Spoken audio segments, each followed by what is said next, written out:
Okay, good evening, everyone. It is July 11th, Thursday, 2019. This is the Hingham Historic Districts Commission meeting. Thank you all for coming. The first item on the agenda is Respond Ventures for 25 and 33 Central Street, but I think we're waiting for them to show. So what we do first is just go over the minutes quickly. If anybody's got any comments or changes to those that were prepared by Sherry, that would be great.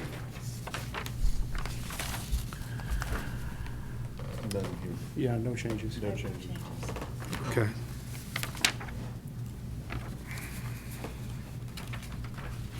The only thing I have is on the second page, just adding Mr. and Mrs. Mattos to the, Before agreed to request? yeah. That's all that I have. Yeah.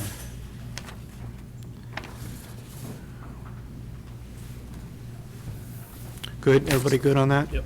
Okay. All right, would somebody like a motion to make a motion to approve the minutes? So moved. Okay, do we have a second? Series coming up. Okay, Second. okay, all in favor? Aye. Okay. Opposed? All right. Sherry, we just approved the minutes for the meeting. The only change was, and I'll pass you my copy. It's just Mr. and Mrs. Mattos at the, on page 2. Hi. Yeah, please.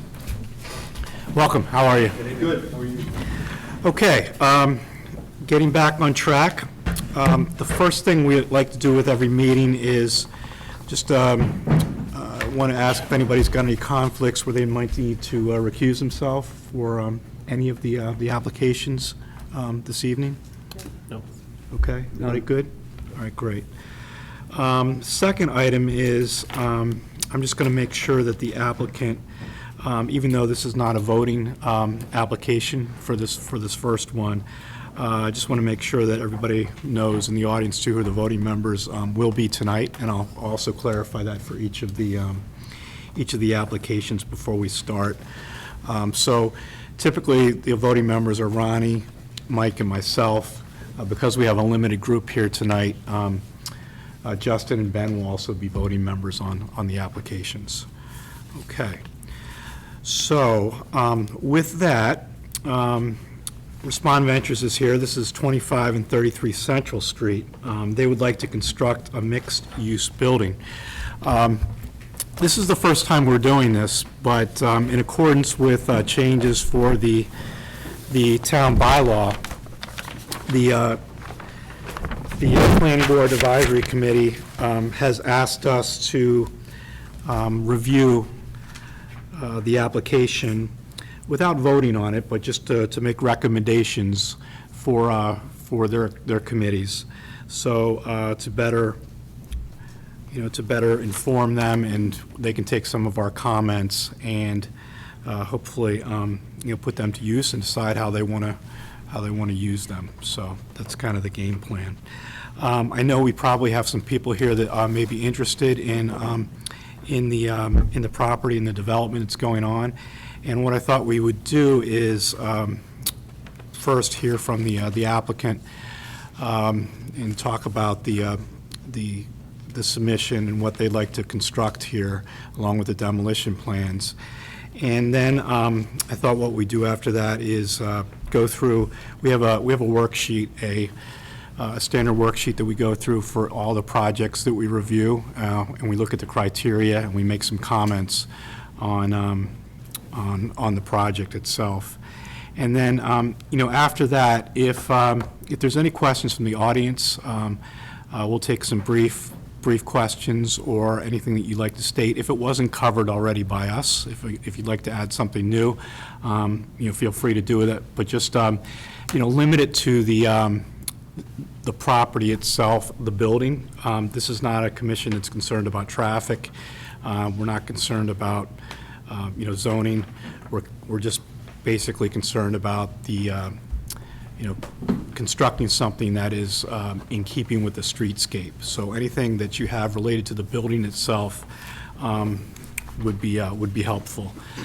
I've got a couple emails that I will, I'll also read into the record, not the whole thing, but just as it relates to our commission in terms of the comments about the building itself.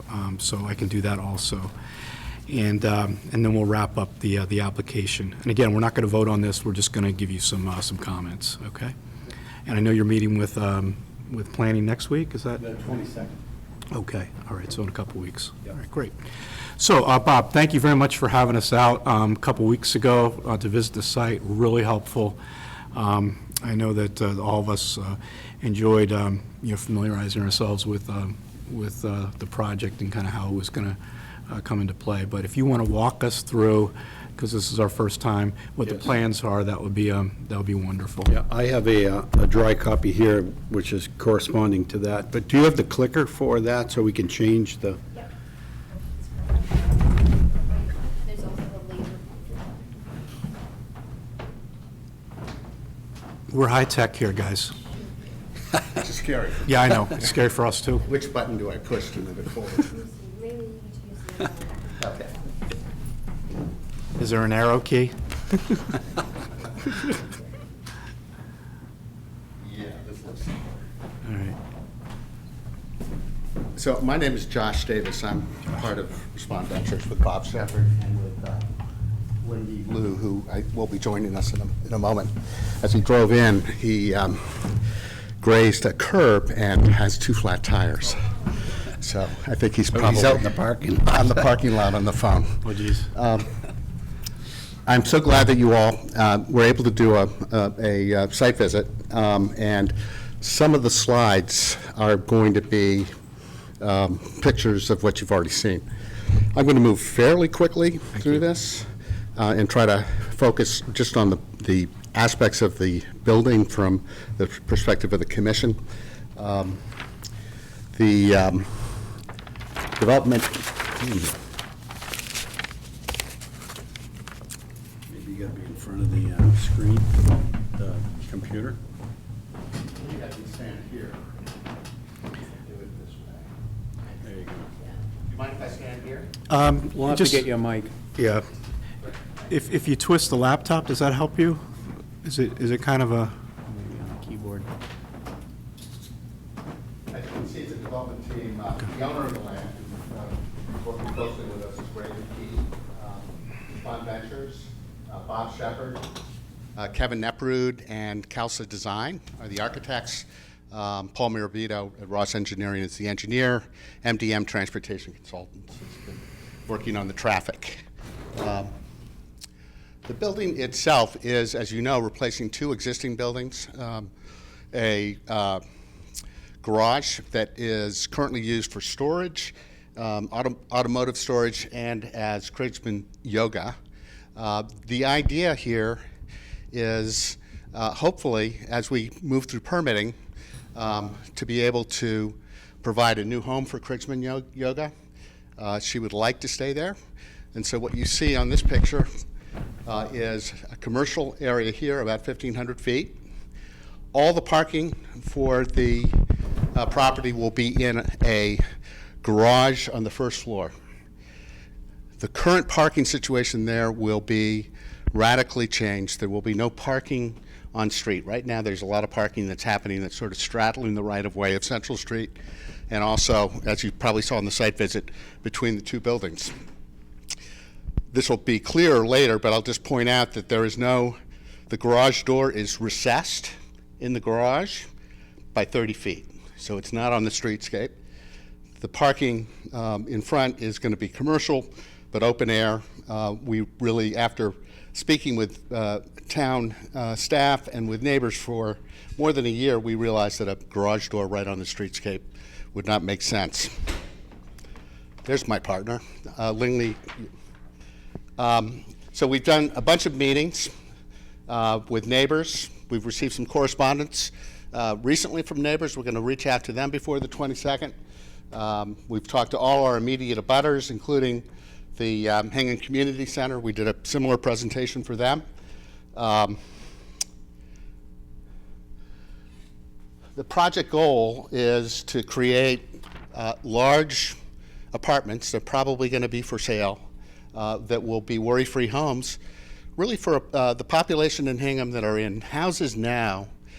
They're empty nesters, or for other reasons, they don't want to take care of a house and a property and would like to be in the square, place where they can walk, where they can be, continue to be part of the Hingham activities that they've known for years.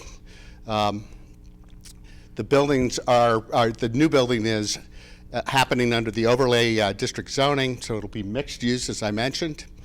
I mentioned the Kritzman Yoga possibility, and we're hoping that the combination of the yoga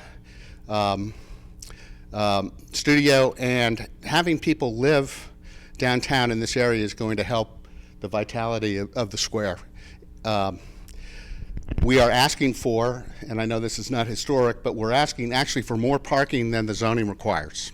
We're doing that because we realize that this is an opportunity, and we need to get a permit to do that, an opportunity to help with the pressure on parking that's currently happening in the square.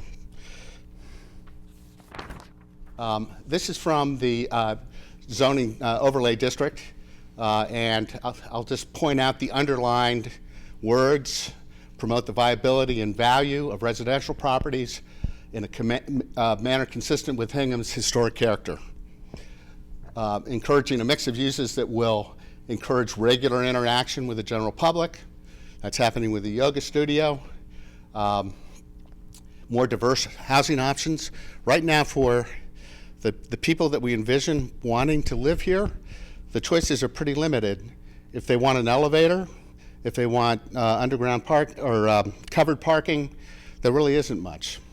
An example of what a lot of people are choosing because they have to is townhomes. The issue there, if you're my age or older, I just had a hip replacement, I would have preferred to be in a building the last few months with an elevator.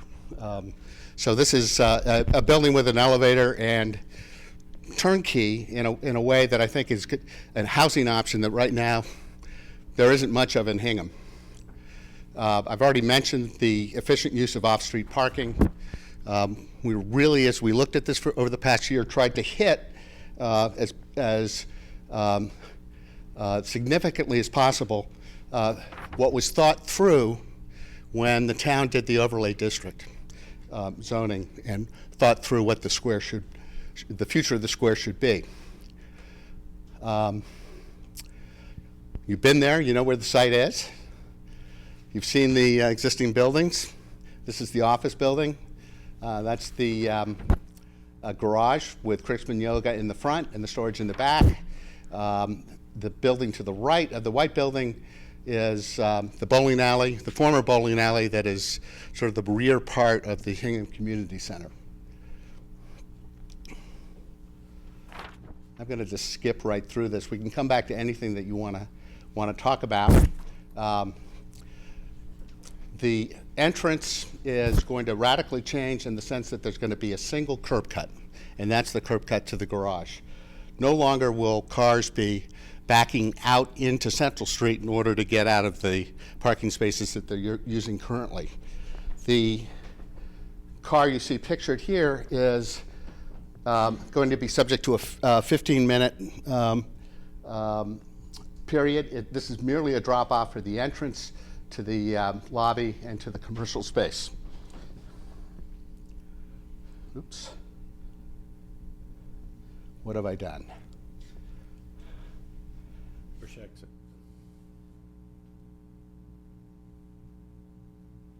I'm scared to do anything. There we go.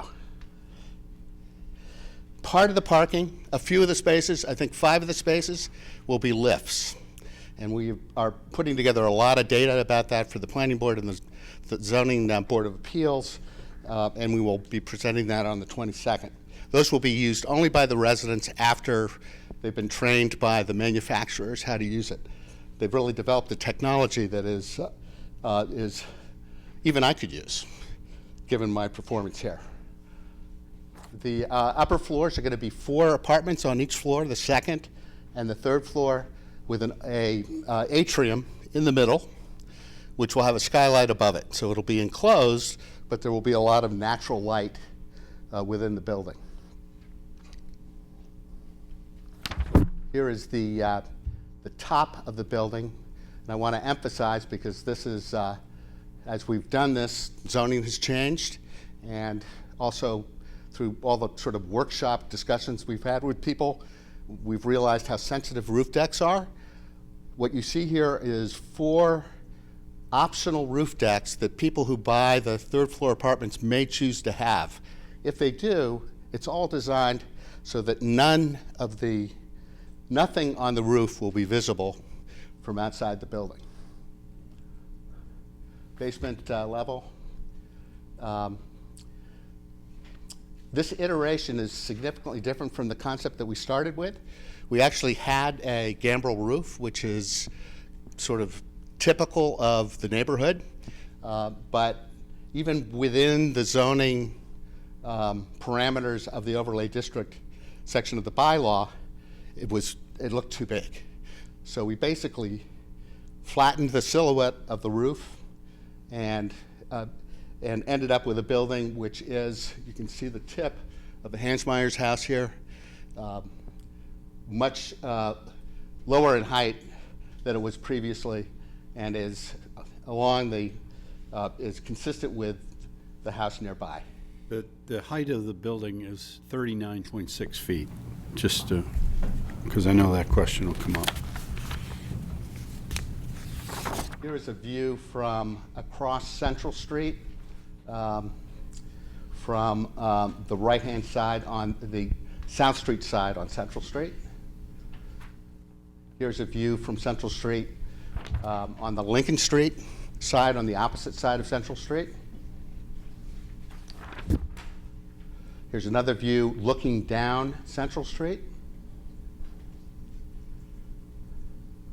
And here's a closer view looking effectively, well, not quite at the corner of South and Central, but a little farther down on Central towards South Street. So on zoning and traffic, and I'll pick up speed here, Mr. Chairman, unless you tell me. I don't think that really pertains to us so much. We're more interested in the building. Okay. So that's something that, It's, for planning. let me just say that it's an allowed use subject to special permit. We're not seeking any variances. In terms of the units, though, you can go through that, Sure. So the, and you had a square footage number on the previous slide, I think? yeah. Yeah, so you can go through that real quick if you Sure. want. The zoning has no minimum lot size. This lot size is 10,500 feet. There's no ground coverage. This is 84.5%. The FAR is 2.46. Again, the zoning has no requirement. The height requirement is 3 stories. This is 3 stories. The front yard is the only setback requirement in zoning, and we meet that by a little bit. The side yard, one of the ways in which this iteration has moved from the first concept plan is to pull the building back from the side yards by up to 8 feet on the uphill Lincoln Street side on Central Street, and 2.5 feet on the rear yard.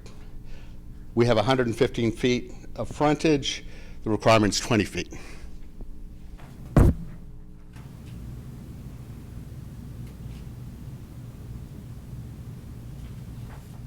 Already talked about this slide, so I will move on from here.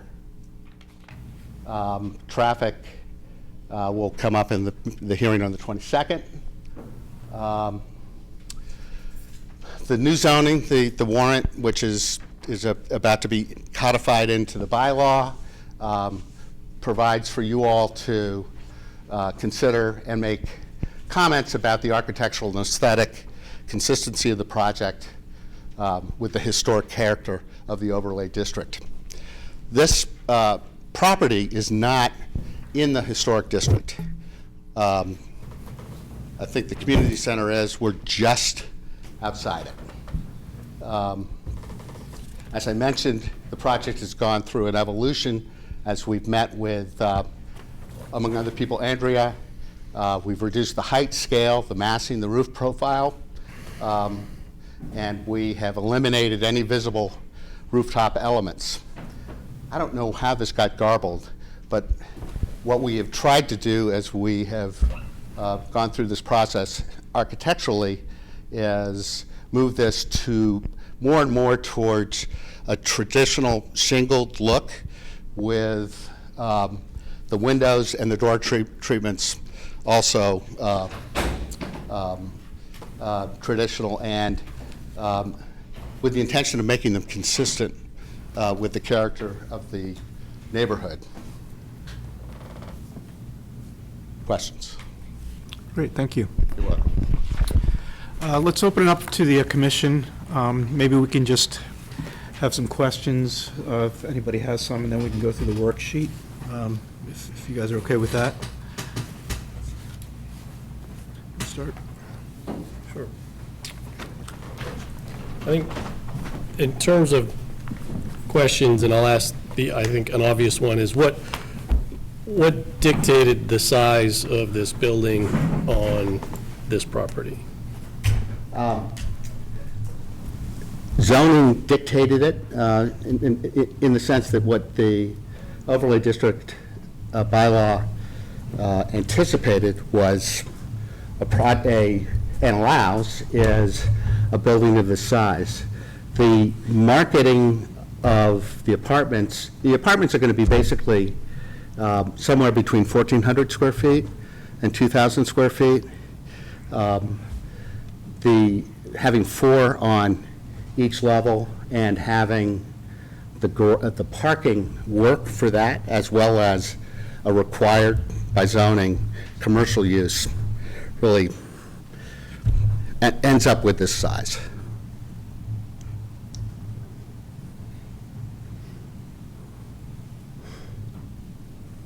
Was the study done to use the existing buildings in any way?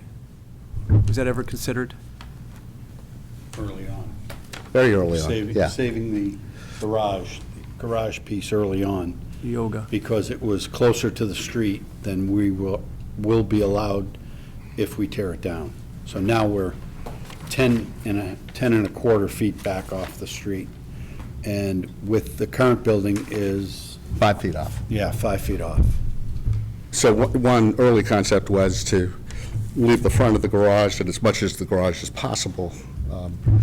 And one of the comments that came out of zoning staff's office early on was move it back. It's not a good idea, yeah.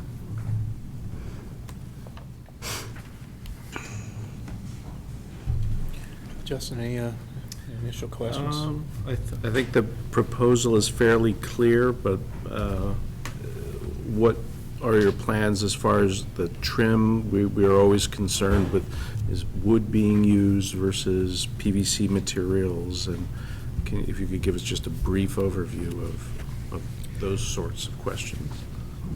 The sidewall shingles are cedar shingles, cedar shakes.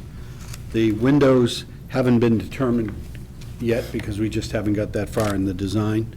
And the trim work was contemplated as a natural wood, but hasn't been decided either. So the panel details there on some of the, well, it looks like on all facades, the panel detail there, what would those be? That would be the same, it would depend on what the final finish of the product would be. It could be AZEK or a PVC kind of material. Okay. Or wood. And then the columns below? Columns below would be the same, and then the natural stone facing on the columns. I think on the site visit, there was discussion that all of the condos, all the units would get access to the roof, but then I just heard 4. Well, we had to change that Okay. because of the new roof deck law. Right. You have to have direct access, and you can't get direct access from the second floor. Okay. So, You can't, yeah. not without an elevator to make it handicap And accessible. the new zoning prevents an elevator, and without an elevator, you can't fulfill ADA requirements for handicapped people. I see. So the next best thing is for people who are on the third floor, if they want to have a small private roof deck, to offer that to them. But it would be true to say that distinction, those details there'd be no external, That's correct. you couldn't tell from the outside? No, you can't. It's hidden in the parapet of the roof. So the only access to the roof is via the elevator? There's no stair access? No elevator access to the roof. Elevator stops on the third floor. There is a maintenance stair for maintenance people only from the center atrium, but the access for people to use the roof decks is from each of their units through a Roof hatch. roof hatch. You can't have a head house because you're going to see it, and you end up with the same situation we ended up with the Lincoln Building. Yeah, the zoning amendment was really detailed about how. So the maximum number of roof decks you're proposing is 8 then, or is it 4? 4. Because in the drawing we have, it's something more. We must have an older These, version. yeah, the big drawings are the new drawings, Those would have the 4. so those have the 4. Yeah. Okay. This was just distributed Yesterday. yesterday. Okay. the And again, revised we plans. wouldn't, from the outside, you wouldn't know But that. you wouldn't see it, No. right. How much of the lot is green or has any vegetation or shrubs or whatever? I can't tell from this. There are it green seems- elements. You can see the planters. It's not very well depicted there, but there is a planting plan that will be presented to the planning board. It's part of their requirement also. There's planters on the ground floor. There'll be green space for the roof decks, for the 4 roof decks up on top. Okay. And then there's about a 10-foot area between the side of the building. On the left On the here, left. looking at On it. the left, right. What about in back of the building? Is there any outside space, any green There really outside isn't. space We're in the about back? 2.5 feet from the back of Okay. the lot line there. Okay. The back lot line abuts the CVS parking lot and the dog grooming, is it Right. grooming? Dog grooming building back there. Okay. And was any consideration given to a setback for the doorways in the front there, just to provide any kind of green, like a little garden, or other than the planters, the 2 doorways there? It's just very sparse on any It's kind of tough to see greenery. in that plan, but I'm trying to see if we have that. Yeah, I'm looking for the first floor plan.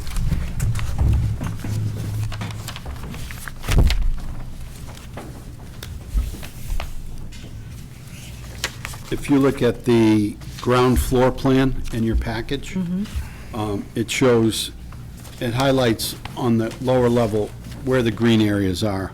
Okay. And the doorways are actually, they are recessed underneath the cover of the building. So they don't show it very well there, but if you look at, Or for weather? yeah, if you look at this, this is the overhang of the building, and the doors are recessed back. Okay. Yeah, they're not on the face. Early on, we got some good direction from Andrea and the planning staff to not have doors on the street. So that's why this door ended up back here, and these doors are recessed back into the space. I had a question about your photographs, too. One of the photographs, it looked as if the home on the left was actually higher. Maybe it was It's very close to being the same equal height. height? We're at 39 and a half feet, and I believe by zoning, the residential unit can only be 35 feet. So it's very close. Yeah. So that's why they're much higher up. So are the photographs to scale? Yes, There are elevations, actually. They are. yeah, there are elevations in here that'll show you. Okay. They're not in this, not in the PowerPoint. I didn't bring a big set either. Do you have those elevations? Okay. If you look at It sounds like it. approach, Yeah. yeah,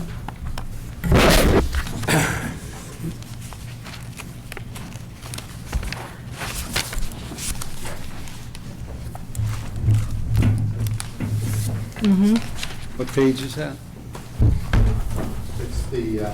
It's the full set, the full set. Full set. which is that set in front of Elevations, you. context, Okay, and it, sorry, shows the relative heights of the different buildings. With this one it's almost on the money in terms of the height of this roof with the top of our parapet here, because of the pitch of the street. because of the Yes. pitch of the street. Okay. It goes up very steeply up there. Okay. And the other neighbors will look over it. They'll be much higher because they're up higher. Okay. My questions relate to massing and scale. There's some fine print on our packet. It looked like the total structure was about 30,000 square feet, plus or minus. Is that about, with the garage, about, it's kind of like, 10,000 a floor, something like that? I think Okay. that's pretty close to being right. All right. When I, 28,000. I think it's 28,000. yeah, so when I look at, during our review in historic district and properties and new construction in the district, I look very closely, I try to be as objective as I can regarding the size and the scale and the spacing, and I just, I went up and down the street and pulled up some numbers for the other buildings that I just want to share with you in terms of how I'm thinking about this building. And we can incorporate this into the worksheets, but the buildings that are there at 25 and 33 are, 25 Central Street is 3,600 square feet. I pulled this off the website, Assessor's website that's got all this data. And 33 Central is about 2,500 square feet. The acreages are small, it's .12 for each, roughly. So you basically have two buildings that are a total of, a little over 6,000 square feet. Yep. So what you're proposing here is a substantial change from what's there right now. I recognize that. So I just want to, I want you to be aware of that and how we're kind of thinking about, how I'm thinking about this objectively. And I'm also thinking about it from, the other buildings that are on the street, going up the neighborhood, all the way down the community center to, I think it's Chalvella on the other side. But if you look at, just kind of going up and down the street, if you look at 22 Central, which is, it's the, 22 is basically directly across from you. It's roughly 2,200 square feet. That's the one-story building in the back Yes, of the yes, show. that's right. If you look at the community center, that's kind of the largest building in the immediate streetscape. That's almost 7,500 square feet, so that's the biggest structure we have, 2 stories. I know it's 1 story out back, but it's, that's the biggest thing that we're going off of here. 66 South is the one that's on the corner. It's corner of Central and South, and that's roughly 4,000 square feet, 2 stories. And then if you go up and down the neighborhood, 37 Central is 2,200, 41 is 2,200, 47 is 2,000, 55 Central is 1,800, 77 Central is 1,400, 79 Central is 1,500, 83 Central is 1,700, and then you get up to the 85 Central, that's a larger building, it's 7,600. So I think, just kind of in a nutshell on this first go-around, I think you've got a very well-designed building. I think it's a nice building. I question whether it's the appropriate building in terms of its size and scale, plopping it down right there on Central Street, the way it's designed right now. I think, and as we go through the worksheet, I think this will become more clear for you, but I think the best I think the best guidance that we can give you here tonight and give the planning board is just kind of a very objective look at this in terms of the numbers, scale, and size. And I think, in my view, we're looking for something that's a transitional building. How do you get from the neighborhood and these 2,000 square foot homes down to the center where we've got some little bit bigger structures and making it all work for you, okay?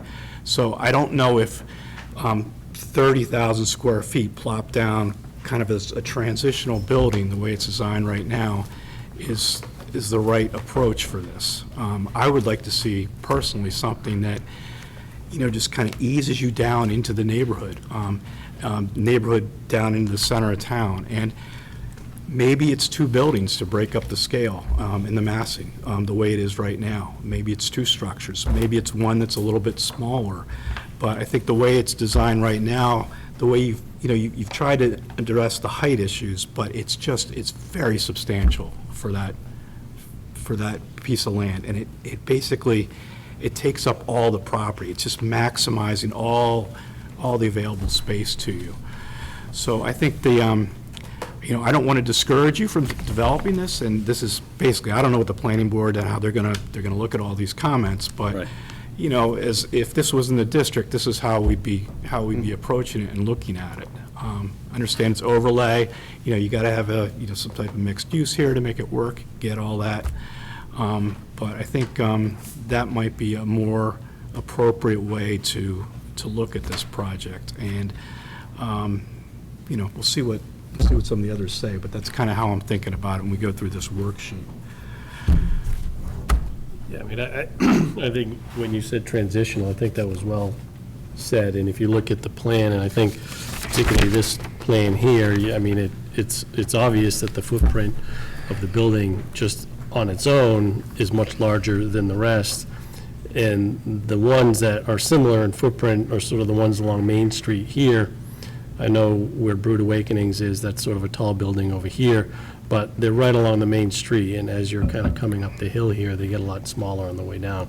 And even that transition of the bowling alley of that existing condition there sort of drops even the height from that corner down as you head into the neighborhood. So, I would agree, and there's clearly been a lot of work done on the design, and I think, the roof lines help start to relate a little bit more to the existing conditions there. The materials certainly do. But I think once you add the footprint of it times 3 stories, it just, I think it's out of scale for that particular site. So we're preservationists, and my question earlier about the 2 buildings and trying to incorporate them into this, there's history there. It tells a story. You pointed out to us that the back there where there was an overhead garage door was an auto shop. History is important to Hingham. So we would always be looking for a way to save the buildings first, taking an earnest approach to, and as the chairman pointed out, maybe it's 2 structures and they're connected somehow. And they could be a little bit higher, but at least we would preserve that history, which is important to this commission.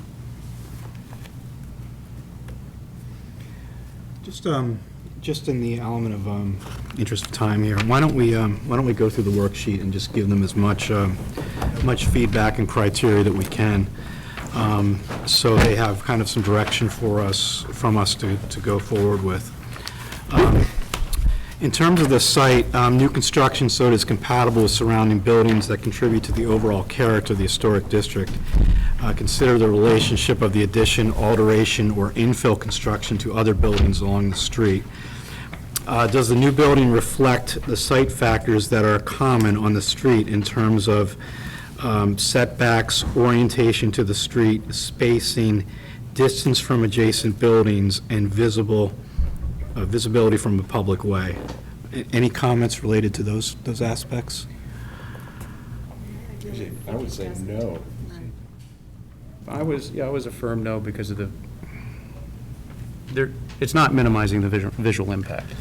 Okay, so I think the spacing, And orientation to the street is what I'm hearing. Distance from adjacent buildings, maybe the preservation of some more open space on the site would be helpful. I think what you have now is you're trying to maximize the size of the building on that lot. So, anything that you can do in order to, if you look at some of the other buildings that are up and down the street, even with the community center, there's open space. CVS has got a big parking lot, but there's open space. Your neighbors up and down the street have yards and open space. So, maybe that's something that you can take a closer look at. So the spacing kind of goes away with this design. The other thing I was thinking about was, you talked about a 10-foot setback. You notice the houses up and down the street are further back. And I know the buildings that are there now are close to the sidewalk, but if you can push this back perhaps a bit and create that transition from coming down the hill to the homes, and then you kind of, you're not 10 feet, but you're just further back, and there's some, there's some trees, there's some benches, something that makes it inviting, just so it's not jammed up against the sidewalk. Might be helpful and work for you. Just something to think about. And other homes in the area, there is some green space. That's And right. This is that, to that extent, it's out of character. Okay.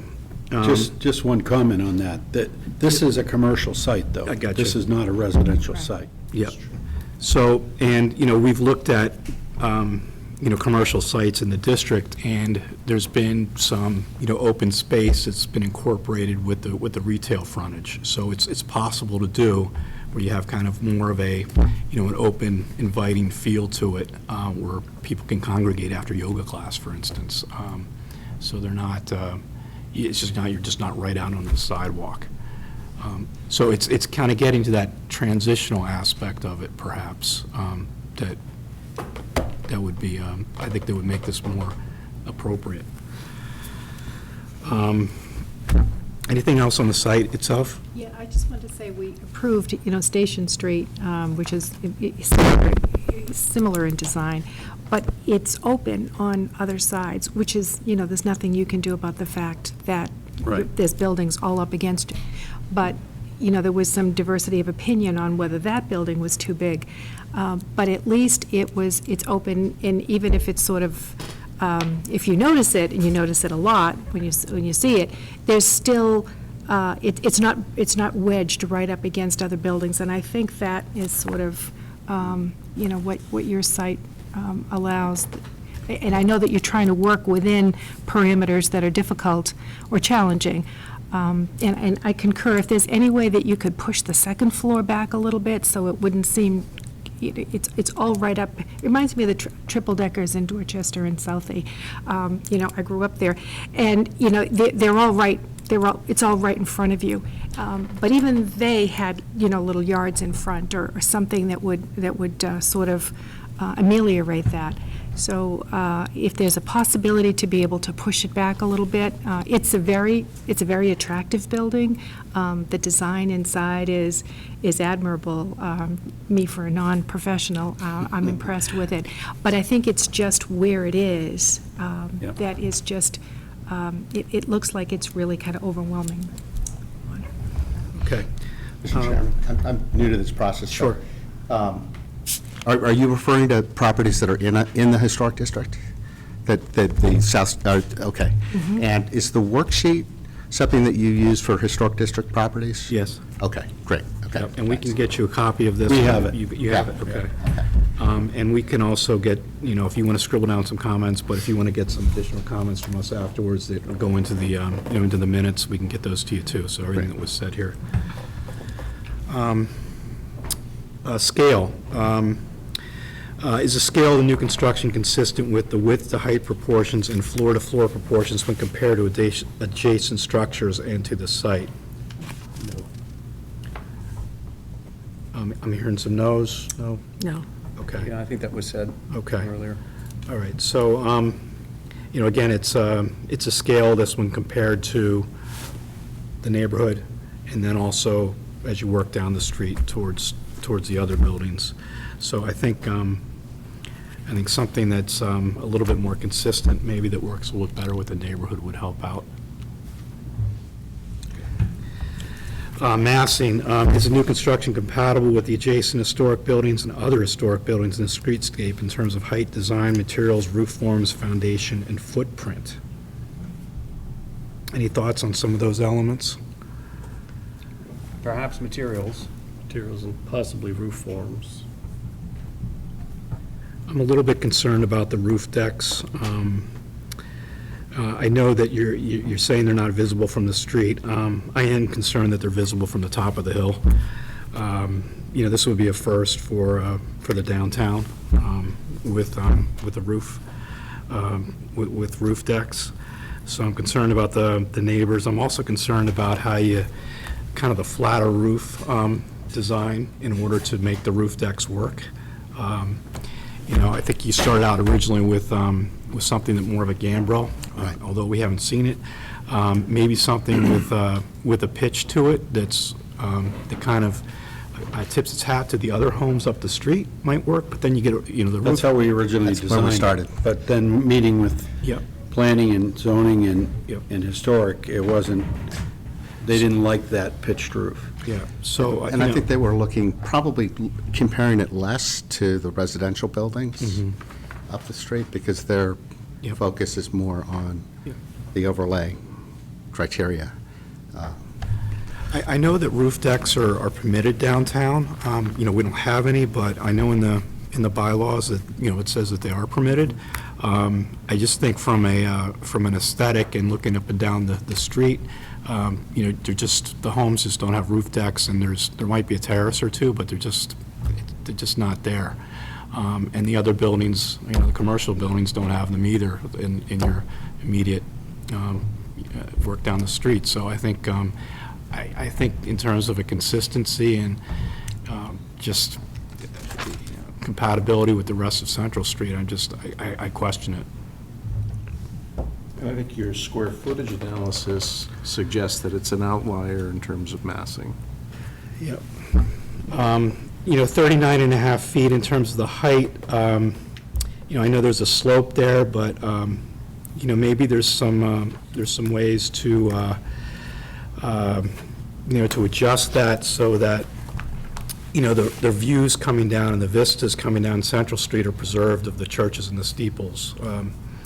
If we go up 39 and a half feet here, I think that, I think those vistas are going to be permanently altered. So I'd like to, personally, I'd like to preserve as much of that as we could.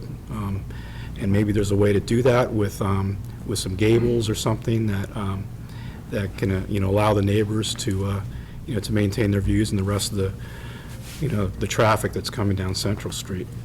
I mean, what do you guys think of that?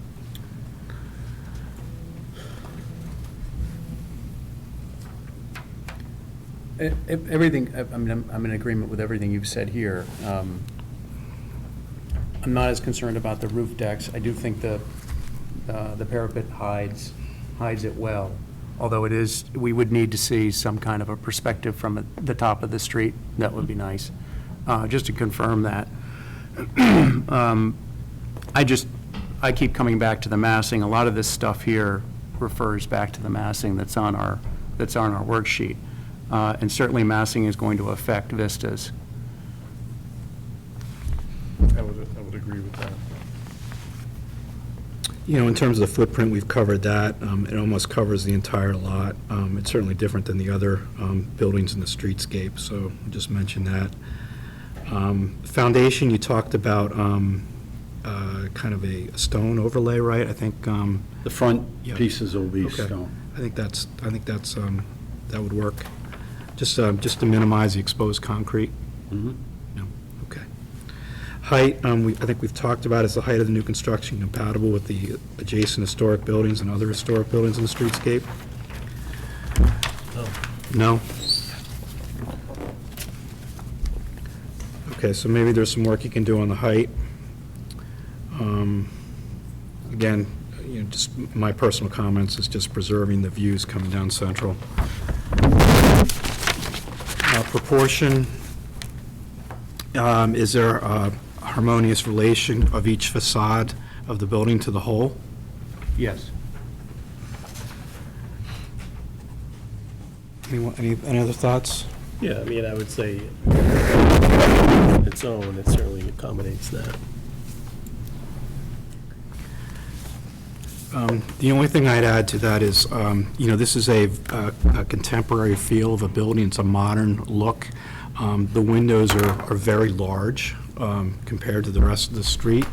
Something that looks a little bit more traditional might work better in this site, in this building. I think it's just the large windows, especially on the second and third floor, feel a little bit out of character for the rest of the street. Yeah, I made note of that, but I put those under the next two with rhythm and design, because those are in reference to adjacent buildings. I agree. Rhythm, does the new construction reflect the rhythm of the surrounding buildings in a manner that contributes to the special character of the historic district? I'd say no, I thought it was a little disruptive in terms of rhythm. Okay. Is that It's clearly okay? bigger than the others. It isn't Okay. conducive to the rhythm. Design, is the design of the new construction architecturally compatible with the surrounding buildings that contribute to the overall character of the historic district? This is not a historic district, but going off the worksheet that we have. Yep. I would say portions, small portions of it. Certainly not the whole. There were some material questions. Are the materials proposed for the new construction compatible with the historic materials and finishes found in the surrounding buildings? Well, can we express an opinion if those selections haven't been made?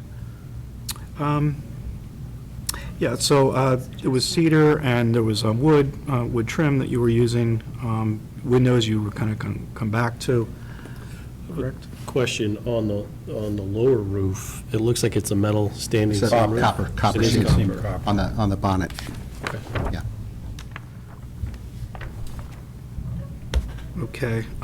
Windows and doors, are the windows and doors proposed for the new construction compatible with buildings that contribute to the special character of the street in terms of material, subdivision, proportion, pattern, and detail? I think we talked a little bit about this. Does anybody have anything else to add there? Nothing more. Wasn't that also a decision that hasn't been made? Yeah.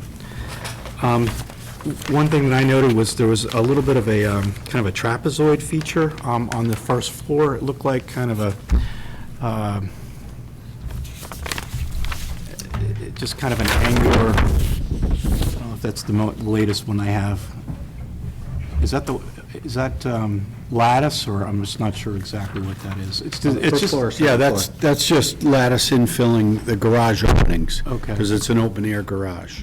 okay, so is it kind of a, Those are planters in front of it and okay. that ivy. All right, okay. Roof forms and pitches of the new construction consistent with the adjacent historic buildings?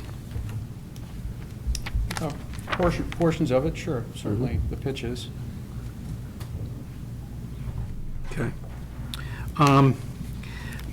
My view was that the roof as it's drawn right now is highly complex related to the other, the buildings on the street. There's a lot of shed, dormer, and kind of, gables that you see sticking out on the third floor. There's terraces on the second floor. I would just, I think it should be simplified. I think it should be just something that's a little bit more traditional looking in relation to, the rest of the buildings on Central Street. One thing I noticed from the community center outdoor space, it's a much simpler facade with more, that as well as when you look from the CVS parking lot. Less paneling. It's a more simplified facade. Yeah. It's just, it's got a lot of hips and, hip roofs, and it's got a lot of, The design concept there was to Yeah. lower the roof. Yep. And pop out dormers so that they didn't look over over massing for the third level. So as you think about massing and scale, maybe some of those features go away and you can simplify the roof forms in order so it's more consistent with the other buildings.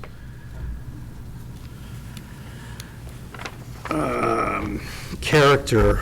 Will the new construction affect the overall character of the historic streetscape in this location with respect to site, character defining site features, trees, and historical significant vistas and views?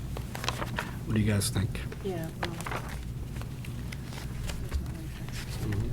You think it will detract as it's drawn now, or obscure, or negatively impact? You think it's, what's kind of the, it's going to be dominant. yeah, I'm sorry? It's going to be dominant. I would say it's an improvement over the existing structures. So to that extent, I think it enhances the character of the area, but it still is an outlier in terms of the other, if compared to the other buildings. So it's hard to say. Okay. I think it's an improvement, but the proposed result also is an outlier. Okay. Just the last piece is infill buildings. And a lot of the, this is basically going to be an infill building when you build it down there. So, our review criteria says it should relate to and strengthen the core characteristics of the district. They should be differentiated yet compatible with existing buildings. And infill buildings should contribute to the established narrative of the district. The new construction should not draw attention away from the established buildings in the district. It should protect the overall integrity of the district, similar to, in addition to, an historic building. Design elements such as window patterning, texture, materials should reflect the historic themes of the district. So I think that's kind of the review criteria, and a lot of those things we've covered, and that's kind of the basis of all this discussion, I think. Does anybody want to add to any of that? Nothing further. Okay. So,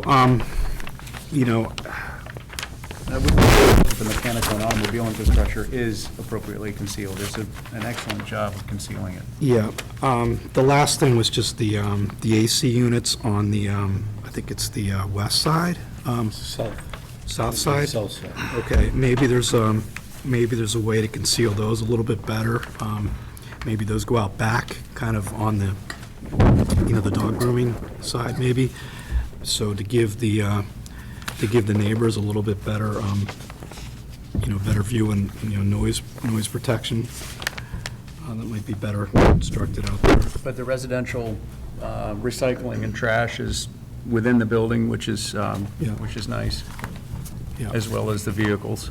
Yeah. So, I think we've given some good comments here. Believe me, this is not supposed to be a beatdown. This is supposed to be just kind of give you some guidance and to give the planning board some guidance in terms of how to construct a building that works best with that street. Just 5 members here, so hopefully you'll take that and have some The only further- thing that confuses me is this property is outside the historic district, so how do we relate to the historic district Yeah. when we're not in it? So understand that this is, this is an overlay district. The planning board, the advisory board has asked us to comment on this. So our approach was, let's look at this as if, Central Street and those homes were something that were under our purview that, that we needed to comment on. And I think what you heard from us was, looking at some of those 1900 shingle-style homes up the street and looking at kind of what's there and trying to, evaluate your project relative to that. We understand it's not in the district, and they're not going to, they understand it's not a district too, but I think they're just looking for some comments from us regarding the, preservation of what's there, preservation of the streetscape, the aesthetics, does this work, within the neighborhood? And, they may have very different views of this, I'm not sure. But this was just to, give them some guidance and give you some, give you a heads up too, so. And we appreciate the input, and Yes, we do. go back and take a look at it. Let me just, there's a couple comments here in emails. I just want, you guys may have received these. did. You did? Yep. Let me just, I can read those into the record real quick, just related to the design. I'm not going to talk about the traffic, not going to talk about the pedestrian pieces of it. And this is from Thomas and Jennifer Anderson. I don't know, are you here? Okay, great, thanks for coming. 41 Central Street. The first paragraph, they say we have focused on 4 areas. First, the sheer size of the proposed development is out of proportion to the buildings in Hingham Square and the single-family homes on Central Street. The proposed development would tower over the Hingham Community Center next door. Although the existing structures are set very close to the street, the proposed structure is much taller than the existing structures. This hulking new structure will dominate the buildings around it and block views of both Hingham Square and St. Paul's Church. So that's just a piece, I think, that relates to us in this discussion tonight. The second email that I have is from the Halls. Are you here tonight? Okay. Hi, how are you? They're at 55 Central Street, Molly and Grant Hall, and, they are also writing about some concerns of proposed development, and I'll go back into the third paragraph here as it relates to us. The size of the proposed development is an absolute monstrosity and way out of proportion to the other structures and single-family homes in downtown Hingham. The building would tower over the single-family homes on Central Street and the Hingham Community Center. It would also obstruct views to the downtown and St. Paul's Church. So, as you work through the project, and I know you're out talking to the neighbors now, I think it would be great to incorporate some of those comments and just have be able to listen, and, we're all a nice community here, so. Okay. Did I cover everything for the people here that are in attendance? Did I miss anything? Does anybody want to add anything or have any concerns or questions? If you do, just come up to the mic. And if we did, then we're good. All right, great. Thank you very much. Thank you. Thanks for Appreciate coming. your time. Very much. Really appreciate you guys listening. Yeah, thank you again.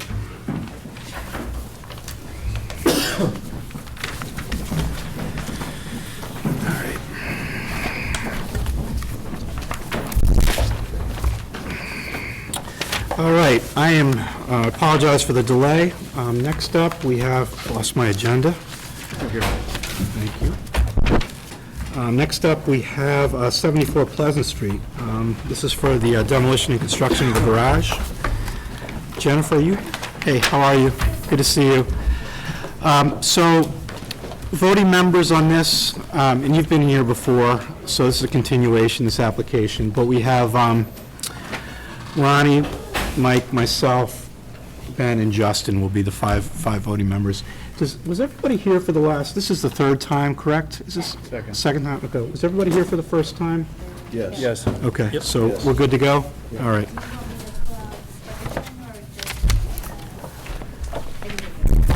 So, we have updated plans, a couple different options that you sent to us, right?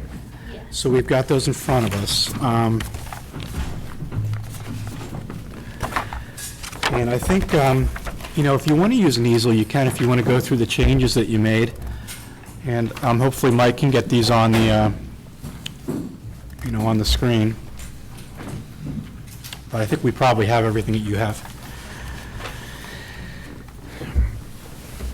So in response to the comments that were made before about the possible visibility of the stair link from the street, I went ahead and proposed 2 different options for the stair link, and also in response to the comments made about the windows on the front elevation, I did 2 different versions. The first that shows shutters that responds to the existing house with the windows separated, and this stair link would be lower in the front, and then I could have sectioned through here so that you could see it and would come up and be higher at the rear elevation, so that it would minimize the view from the street side, and it would also lower down the roof line here, although you would still need a shed dormer to come across, so that you could still get the head height to get into the garage. But this roof line would be less visible than the gable roof would be. And then the second version would be a shed dormer that would come down, and would again be less visible just because of the fact that it's a shed dormer versus the gable dormer. That would still allow you the head height to get up into that space. I don't know if it's appropriate to say, but out of the two, I prefer the first one to the second one, because I still think from the streetscape, I don't like the two gables coming into each other, but but I wanted to respond to what you were looking at. This also shows, there was one comment about having the windows without shutters. So this shows the garage without shutters, but with the windows still separated. And I do have the original drawing too, if you'd like to see what the original is. Thank you. So, just a question on your preference, it's the one you just showed us? Or the first one? The original one I like the best because it lets more light into the stairwell. Right. For when you're going up, I think it's gonna be a nicer space. I think, when you come into here, it's just gonna be a little hall with a roof going up. It's not gonna provide you with as much light as you would get in the other space. It won't feel as comfortable to be in. But from a roof line perspective, I don't really like the idea of two shed dormers coming up against each other. I don't think it looks very historic. I think the gable looks more historic than two shed dormers with different roof pitches. The gable was the original. The gable was the original, and I do have that too as well.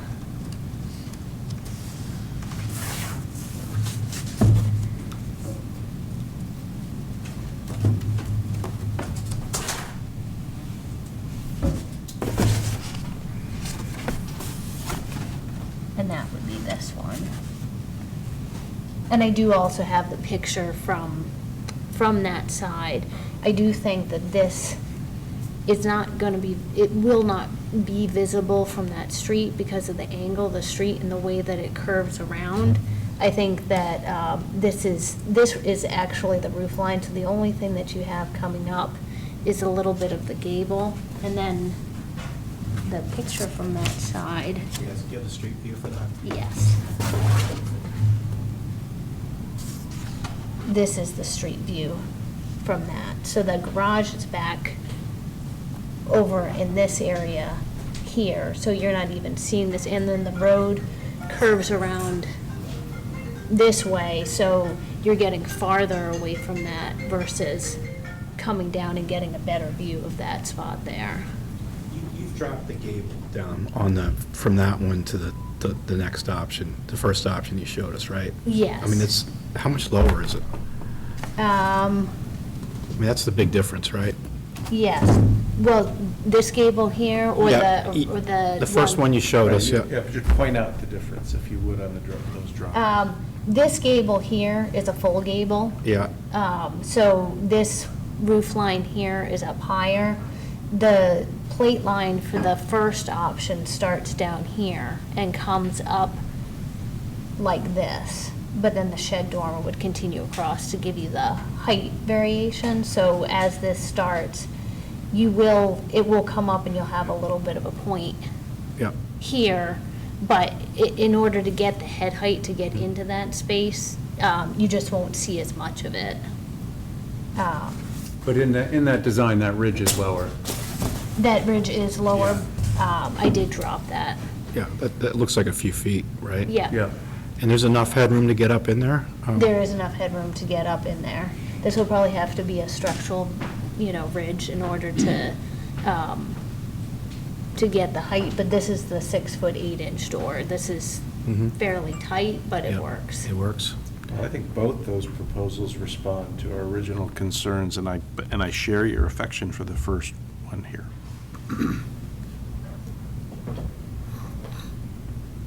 You know, from my perspective, I'm more worried from the other side of the house coming down Pleasant Street, not that perspective that you Oh, showed us in the picture. And I actually have that Okay. picture too, because that is also,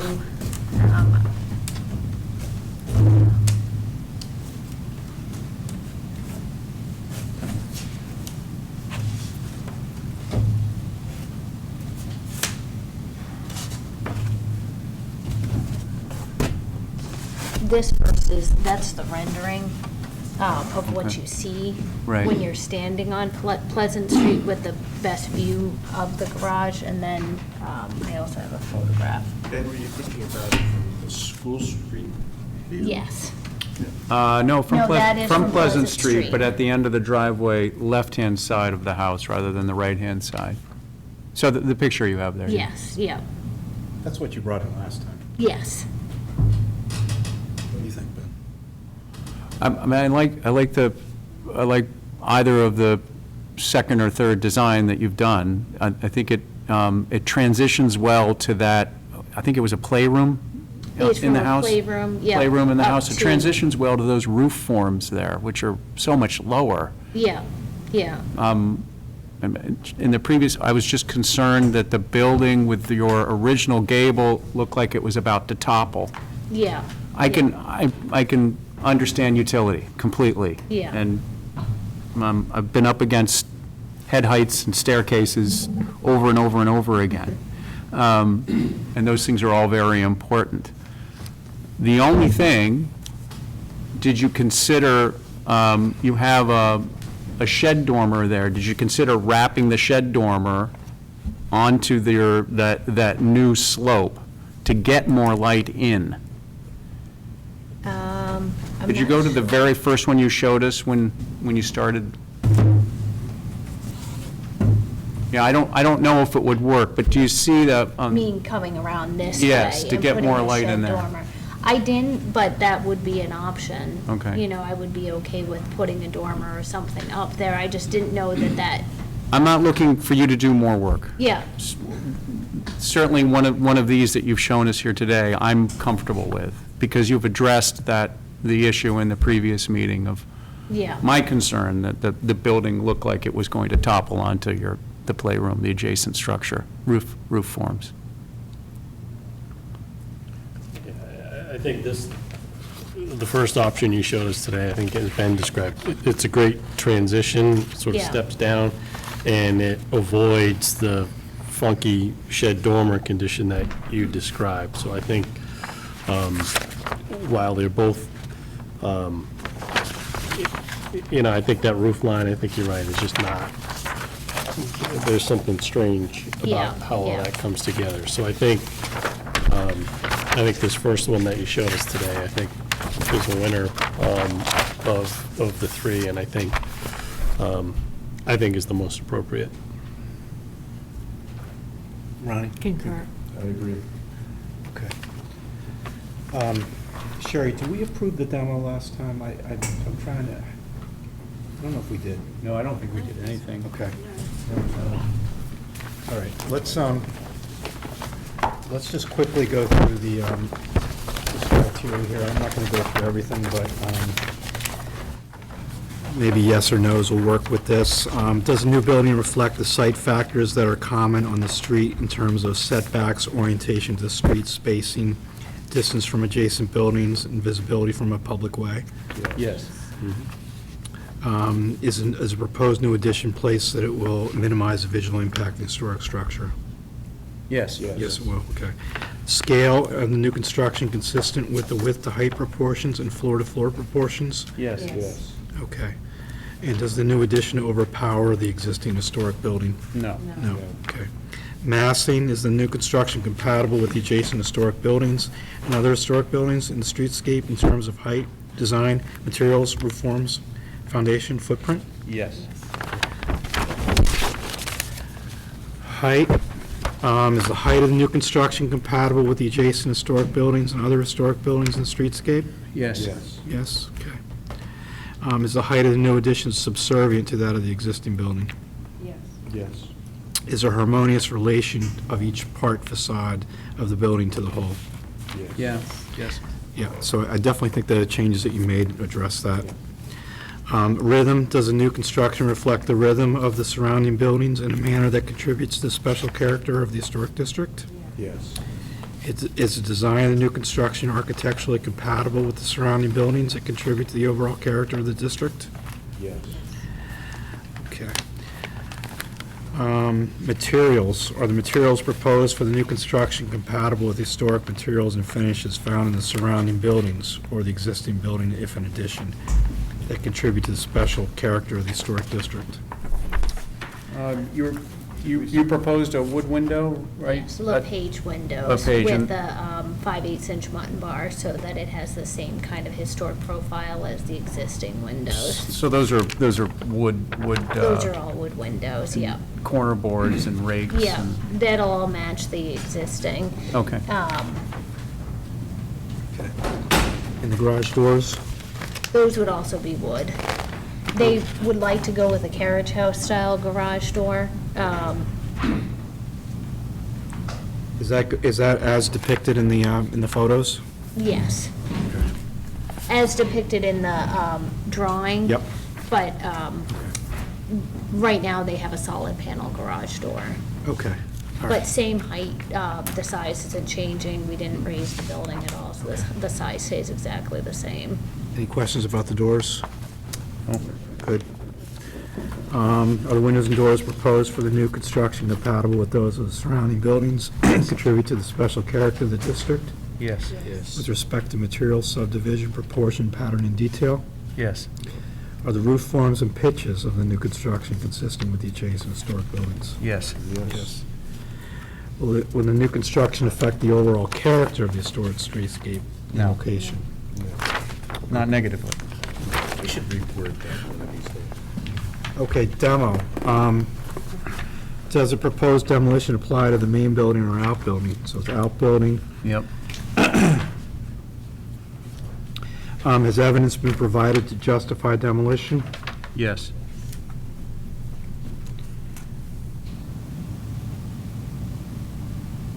Will the demolition adversely affect adjacent historic buildings, the character defining nature of the streetscape? No.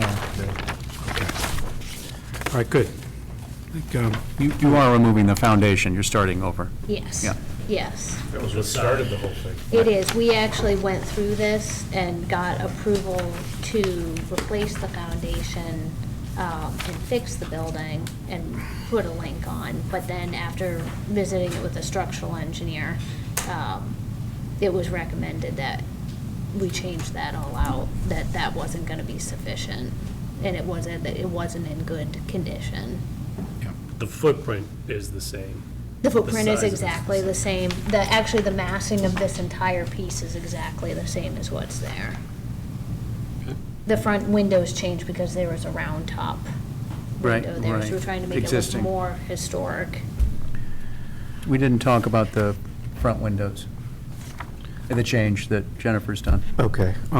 Is the drawing here correct? It is. So there were two options, one with shutters and one without shutters. What does the board think would work best with this? Well, I like the spacing of the windows that, in this revised, and then I'm comfortable with leaving shutters up to the applicant. I agree. Okay. And there's shutters on the house too, right? Yes. They're black, correct? Yep. Okay. Yeah, I think the two work well with that, spaced. Just as long as there's a little bit of a gap between the shutters, maybe. If you do put shutters up, Yes, there's a little bit of a gap.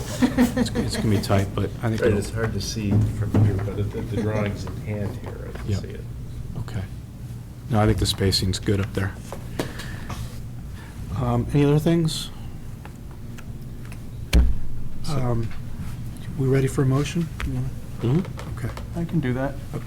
You want to do it, Ben? Sure. I'm having some trouble just with the date of these plans. What do you have? It does say 6/26/19. Okay, so just as the receive date? Yeah. Okay, great, because I'll reference, I think we'll reference Yes. this, okay. I'd like to make a motion, or excuse me, I'd like to make a motion for a certificate of appropriateness for 74 Pleasant Street, garage, demolition is part of the motion. Complete removal of foundation and existing structure of the garage. Yep. And that garage is not attached? No, It's okay. it's freestanding. Right, so it's freestanding, and it won't have any effect on the adjacent buildings during the No. demolition. Plans received June 26 with alternative staircase hallway option. Materials to reflect house, existing materials on the house. Windows to be all wood, simulated divided light, overhead garage doors, wood, clapboard, red cedar clapboard siding, roof to match house, asphalt, Yes. in color as well. What am I missing? I think I would just add that the option is option 1. It does say option 1? Oh, yeah, there's a hash, yeah, okay. It looked like a Q. I did too, and then it's option 2 on the next page. I figured that one out. So I figured, oh, that must All be right, so option 1. this would be, yeah, that's important, this would be page 8 of the June 26 plans, or option number 1. Shutters determined by applicant? Shutters at the discretion of applicant. Colors? Colors to match, right? Main house. Yep. Second. All in favor? Aye. Opposed? Thank you for waiting. Thank you. All right, good luck. Yeah, thanks for coming in. Okay, sorry for the delay. Next up, we have 55 Cottage Street. And I believe Savi's here to talk about the demolition of a small greenhouse on the home, and for the construction of a new orangery. Savi? You helped me out with my vocabulary. Yeah, that was very good. That was good. With me is, I'm Sammy Striklowski, Architecture. Savi, just before you start, voting members on this application are right up here, the 5 of us. Ronnie, Mike, myself, Ben, and Justin. So usually it's the 3 of us that are voting, but we've got a smaller group today, so we've incorporated some of our other commission members to alternates to be the 4th and 5th.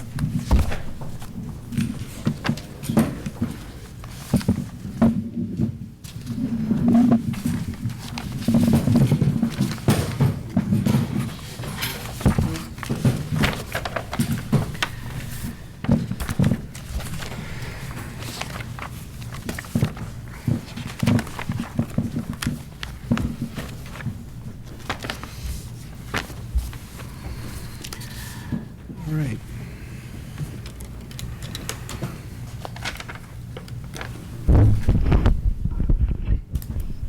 Mike, can you see back there? You good? All right, great. Evening. I'm Sammy Striklowski, Architecture. With me is Phil Edmundson Hey, Phil. of 55 Cottage Street. Cottage Street.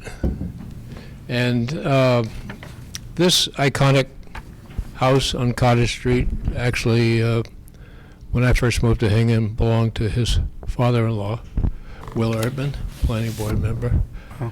And the house is something that's been maintained well and consistently. And this is an opportunity to take one piece of it that I think back in the 80s, the greenhouse was put on. And it was put on in a way that was kind of dictated by the roof overhang, so it really is not consistent with the character of the bays in the rest of the house. And one of the shortcomings of it also that we hope to remedy by changing the building envelope around it is that because it's somewhat squat, there's a sight line that lands you right in the intersection of the glass roof and the and the angled walls, and cuts out the view. So from the inside and the outside, we think there's something that could be done that's a lot more consistent with the rest of the house, and we're calling it the Edmundson orangery because he's in the wine business. Edmundson, recommend it. And it's not a greenhouse. It's an orangery, which is a plant space that's a living space as well as a workspace. And we feel that what we're proposing, which is to extend, without changing the foundation at all, to build a new building envelope that's all glazed, that reflects the bays of the existing house in other areas, carries the windows up to a point which align with the bays adjacent and gives a view out of that space. The windows are all 2/2 in the house. We think that's the appropriate way to go. And from the interior, this is a sketch on the interior. Right now, the kitchen and family areas is kind of walled off. You go through a working greenhouse with a dropped eave that you can't really see out of. So we are proposing opening it up and enhancing the whole interior of the house as a result. I think the plan speaks for itself, but that's basically our solution to something which really is not compatible now. When was it built, Sebby? Originally, the house, No, that bump out. I'd say 80s, Yeah. mid-80s. I remember when it was built. I said, really? Okay. Anyhow, I think it's an opportunity, and the Edmundsons seem excited about it because I think it really takes something which they've worked hard in, put a lot into. They love gardening. They want a working potting shed greenhouse, so this makes all that activity they enjoy part of the living environment as well. Questions for Phil, Sebby? I have a couple. Go. On the north elevation, the addition off to the right, it looks like there's a roof form that obviously will come down because you're gonna match that eave line. Is that a rubber roof that's there now? And so This is a rubber roof. that is a rubber roof. So We're going to that extend that out. So that'll Put be a roof rubber roof. drain. Yeah, it'll be a flat roof that'll come right over. Right, over okay. The whole structure. And then I see that the foundation is being left. It looks like it's very close to grade, if not sitting right on the driveway. Or about driveway grade. That's about driveway grade. Yeah, it might be a little higher. Yeah, okay. It's a 6-inch step. So the materials that you propose to use on the facade? It'll all be wood to match existing Okay. color, materials, trim detail. The eave detail will be continuous now, rather than, it will come out, but it will not break that line, that such a strong line around the rest of the house. Right. Be exactly like this. You'll be able to incorporate the gutter, which will be good, Right, those downspouts. right. The windows, did those get, Well, they'll be Colby or Marvin, but they'll be wood 2/2. No further questions? Paneling will match, paneling, wood, everything wood. So I've got sort of some follow-on questions. So it looks like the elevations versus the plans don't quite match in the sense of sort of the space between the windows and the details at the corners where the facades turn. So the elevations look sort of, the lines are sort of thin without much detail, whereas the plans show sort of beefier spacing between the windows.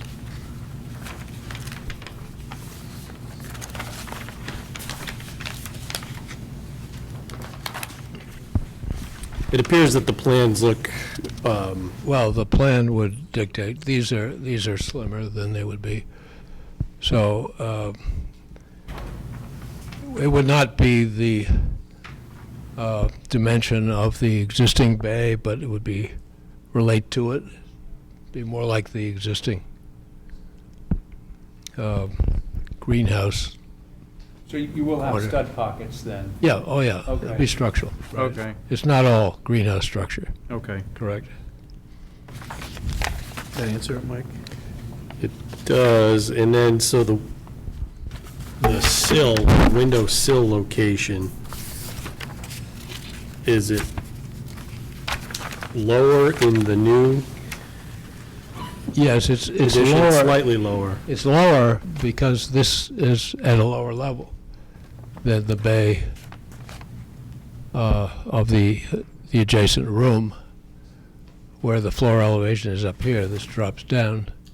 Are you asking compared to present? Compared to present, correct. Sevy, I think compared to present, it would be comparable, right? Be comparable. Compared to present, correct. Okay. So pretty much the divisions that we see between the windows on the existing greenhouse are Correct. representative of proposed? Right. Okay. Yeah, this is a working tiered bench. So that's really what establishes that sill height. Okay.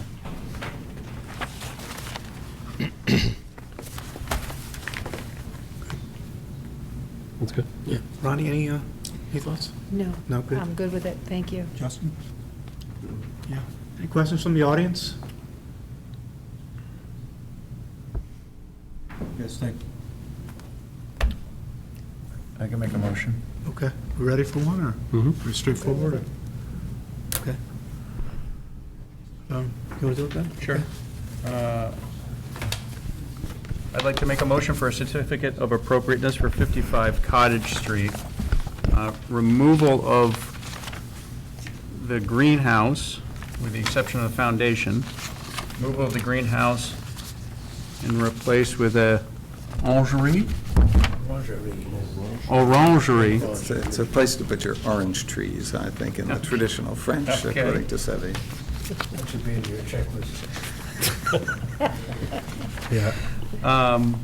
Windows to be all wood construction, simulated divided light, is that permissible in this case, because it's an addition from the 80s? Yes. Okay, so simulated divided light all wood window. Trim to be wood. Plans dated May 23rd. And May 22nd.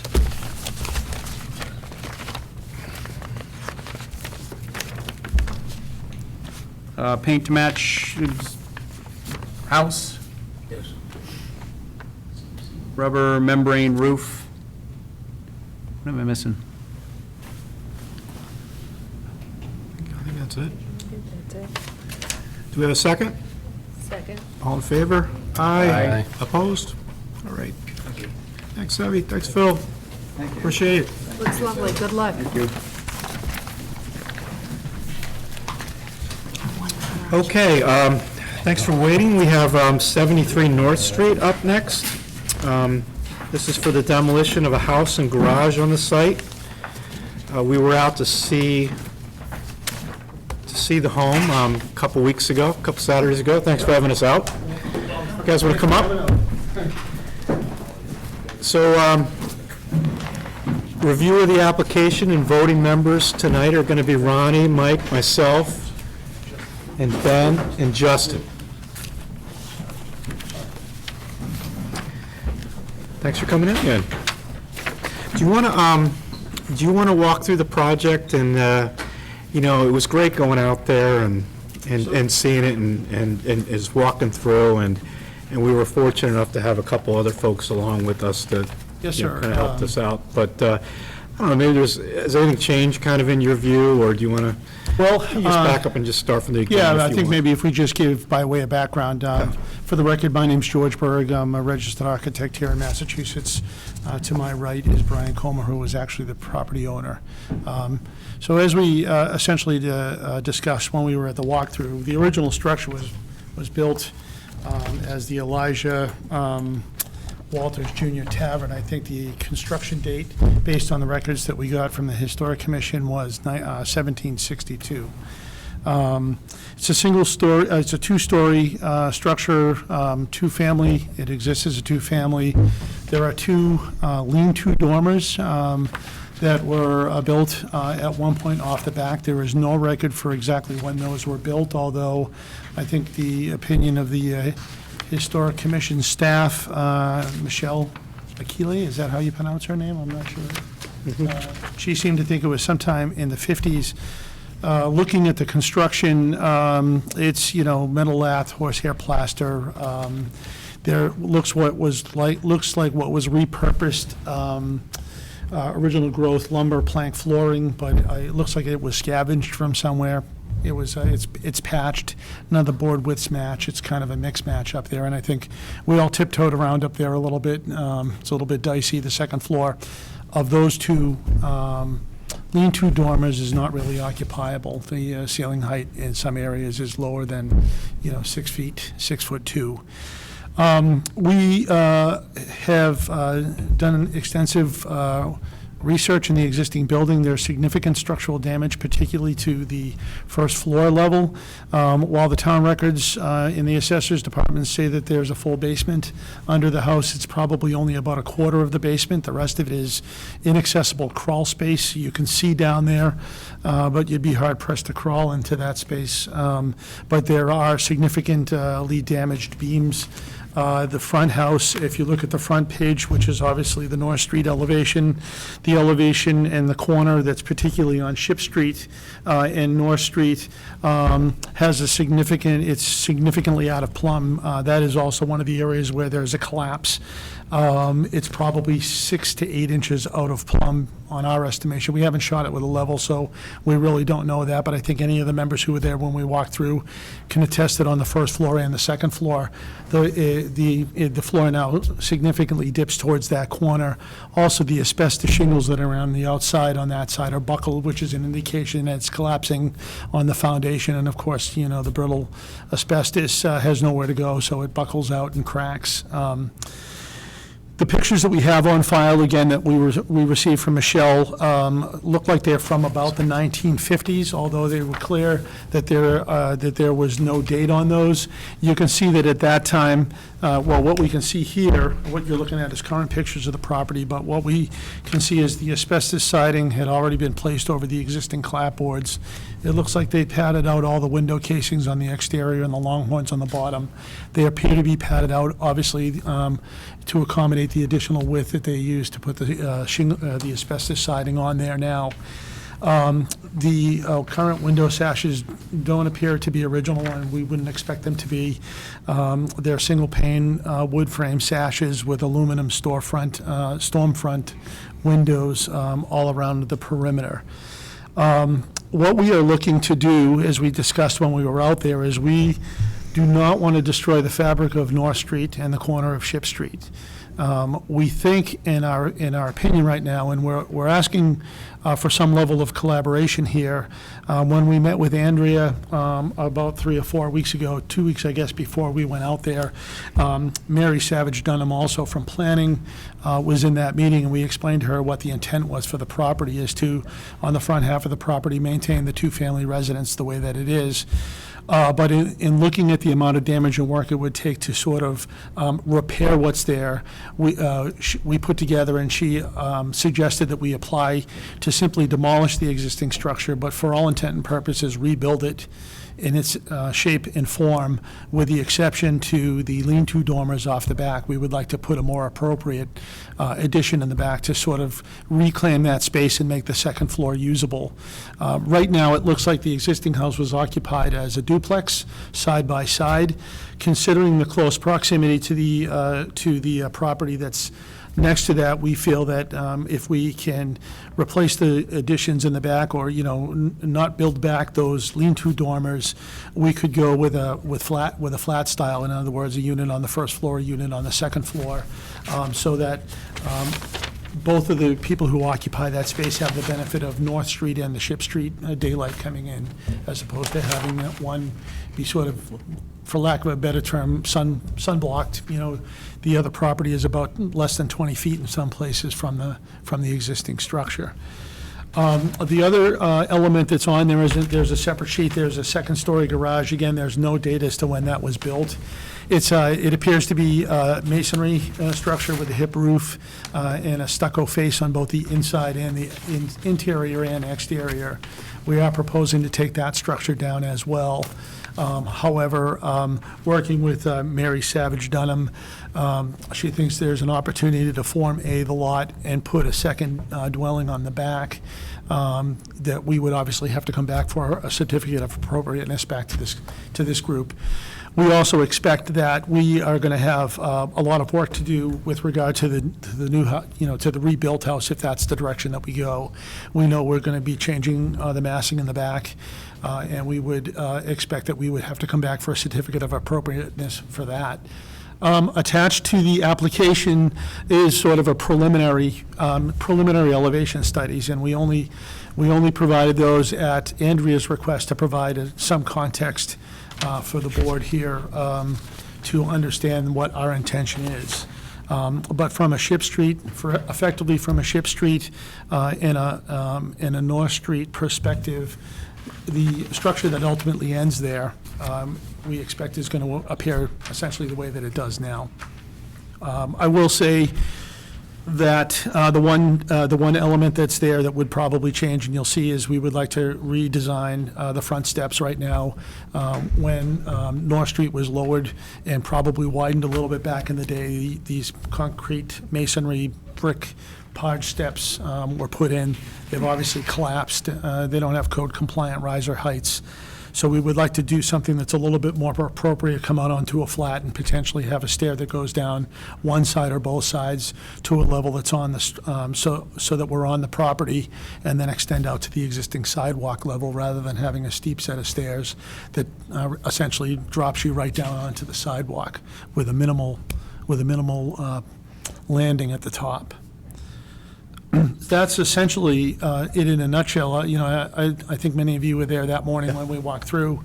And again, we are, we're open to suggestions. What we're trying to determine is what is going to provide the most value. I mean, the property has value. It's a historic property.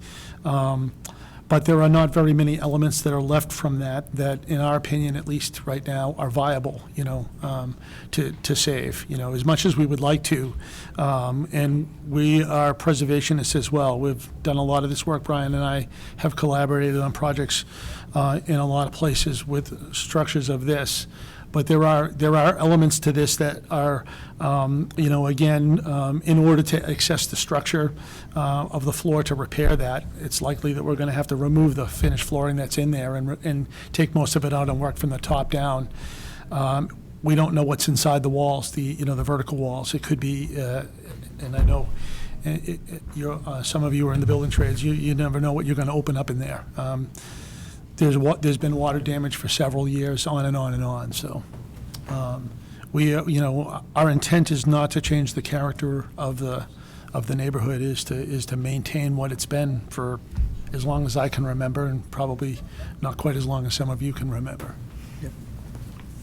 Okay, thanks, George. Sure. So I think the work tonight in front of us is to give some direction and hopefully come up with a decision just on the demolition of the building tonight, the proposed demolition. So I think with that, we'll, I think our questions should be, based around that. Are there any questions from the audience? Hi. Do you want to come up and just state your name and address for the record? That'd be great. And then we'll open it up for discussion after we take questions. Cassiani, 8 and 10 Ship Street, our property abuts.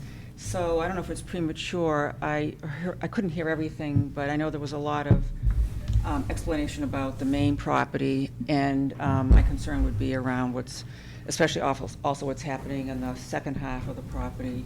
We have a retaining wall there, so that's just a question.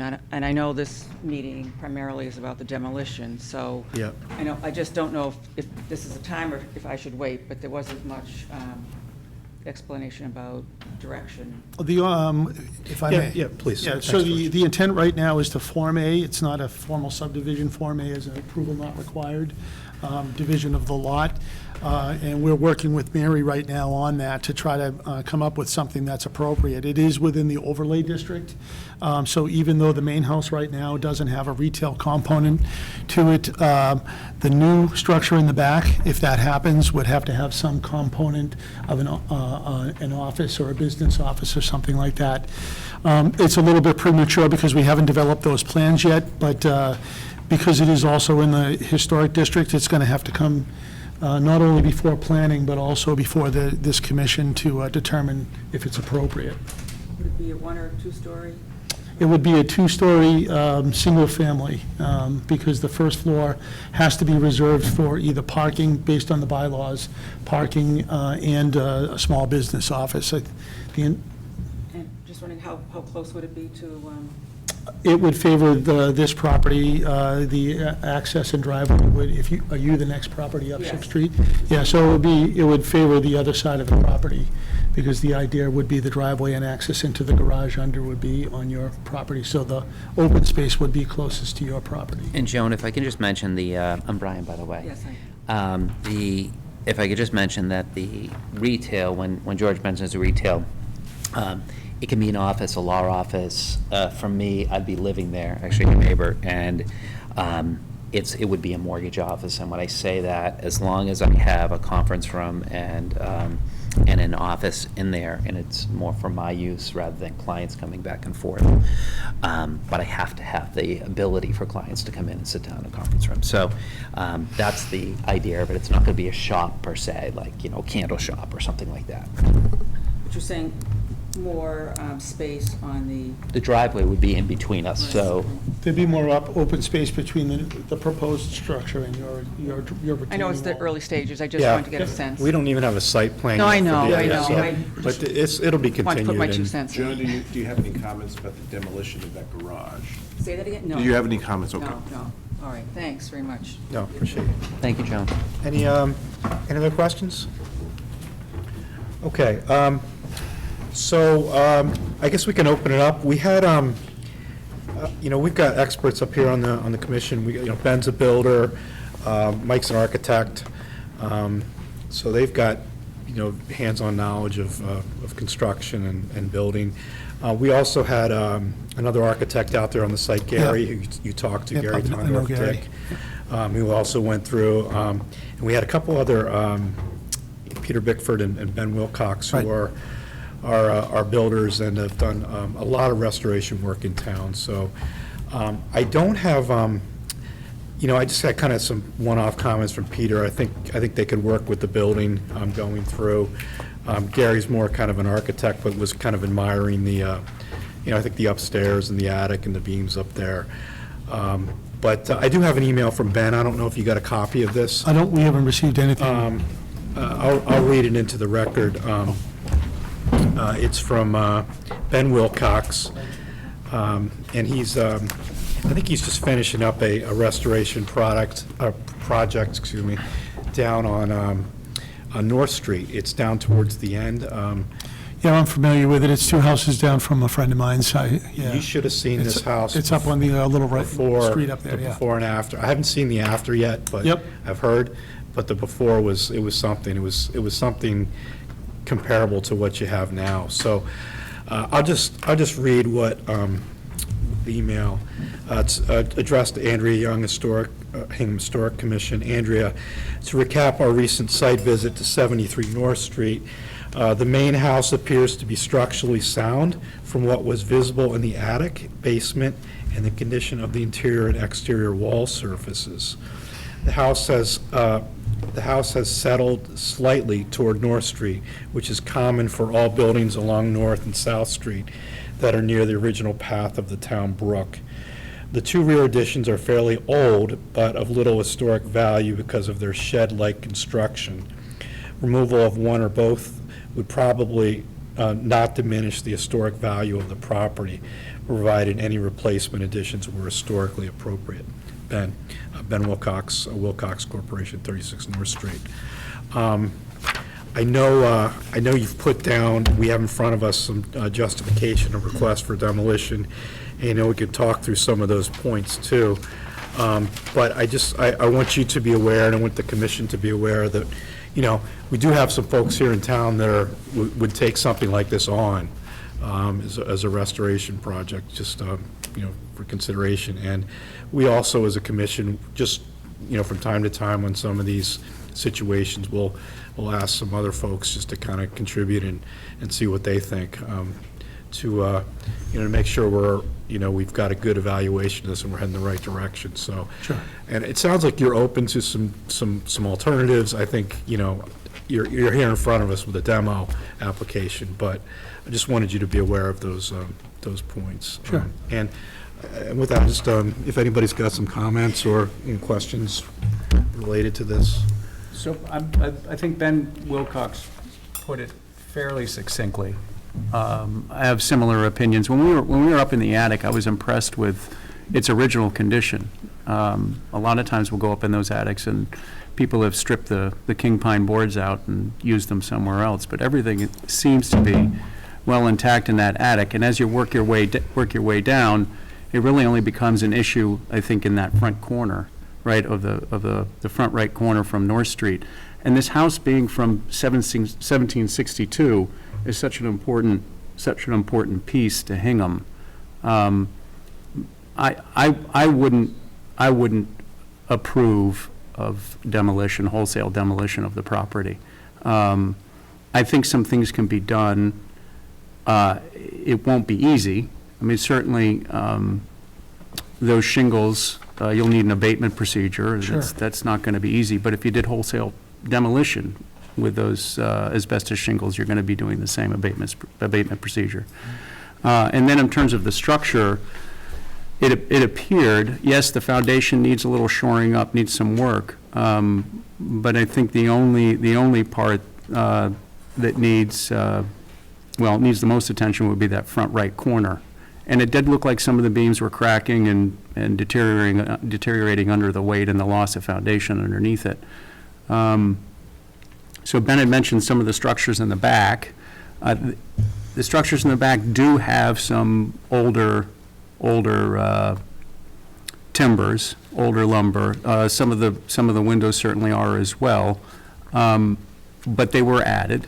So personally, I feel a little more comfortable about perhaps removing those or changing those, but not in the main volume. The main volume I'd really prefer to see kept. A question on that, Ben. What is main volume? I'll tell you, on North Street, North and Pleasant Street, years ago when I lived on Stoddard, they had renovated a house, but they kept two sides up. Is that what you're talking about as far as main volume? No, the original structure. So the original colonial structure before those shed additions were put on. Right. And you can see that those shed additions were, if you go up into the attic, you can look at the cornices, which are still left, right? And the crown pieces were left. They just cut the additions right into it. Well, we're hoping that we can use those because the front crown, which presumably matches those, Yeah. is deteriorated to the point where it's going to be difficult for us to replicate it, quite Right. honestly. But the fact that those are intact inside gives us a perfect profile so that we can either match it or have it cut. I mean, that's the type of stuff that we're looking to do. So I did notice that, they're literally exposed right there. Yeah. It's like they built those additions one day and said, now it's interior space. You could see the progression of the house. You could see how it was added to over the years. Not entirely sure when. Right. Yeah, we tried to find out, and even your commission here couldn't really identify that. There doesn't appear to be any records of when those were put on. The oldest photos of the house provided by the Hingham Historic Society and corroborated by the Massachusetts Historic Commission is somewhere around 1950. And they stated that the back, in the breakdown of the property, they said mid-1900s is where they put those structures on in the back, the two wings that they describe them as. And one of the wings actually is built over a window, so half the window is there, and then the other half is behind the addition, believe it or not, the rear left wing. What's confusing about the whole 1950s portion is you've got some mortise and tenon work in those additions, which don't line up with the 1950s. Correct, yeah. It would be older. You would expect that it would be, but if you look at some of the finished materials on the interior side, again, it could be, Yeah. it's in that range. It clearly doesn't, I don't think that it dates itself out of the 1900s, but I do agree that there's some mortise and tenon work in there. So it's very difficult, as you know, with structures like this, to try to place where some of these things just went, Right. And again, the floorboards look like they were repurposed from somewhere, which is not uncommon either, particularly in towns that are old, like the towns in this area. They pulled those out of somebody's barn potentially, and down they went. These I don't have multiple copies, but I don't know if you've seen these. These are what we got from the Society. Historic Society.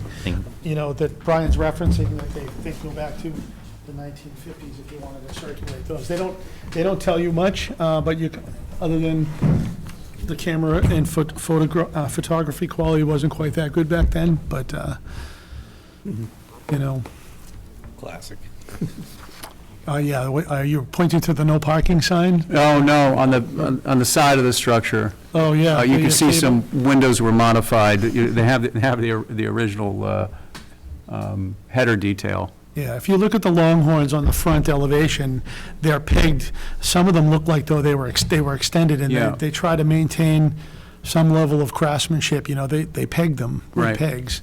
Of course, the problem is that nothing's been maintained since who knows when. You can see that all of that is loose and rotted at this point. Water's infiltrated, so it's all going to be redone.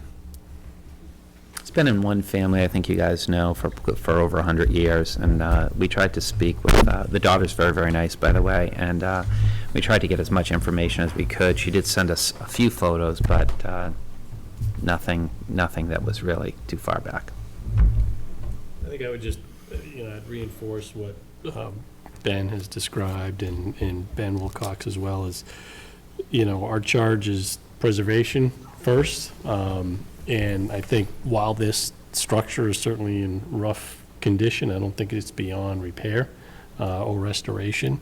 So I would support restoration and repair of the existing structure. I'm not, I think I'd be more flexible in the demolition of those L structures in addition to the garage in the back, but I think preservation of the existing main structure, I think, is critical here. Okay. Yeah, I would concur, although I wouldn't begin to be able to tell you how to do it.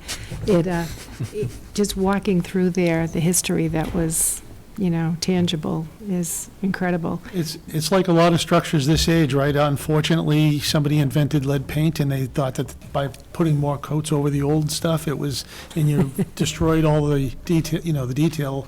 There's clearly some custom cut OGs on some of the paneling that's literally just been filled in, right? It's Right, you probably can't see got the who knows detail. how many layers of, it's stuff that you don't see these days, right? And I can appreciate, and I know Brian does too, that you sometimes, you can't replace it. The question is, can we effectively restore it without damaging the substrate? That's the trick, right?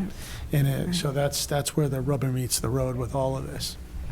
I was surprised at how good I expected it to be much worse than it was, actually. You should go into building. I certainly did notice I did notice that it was off kilter. I was getting a little dizzy walking around.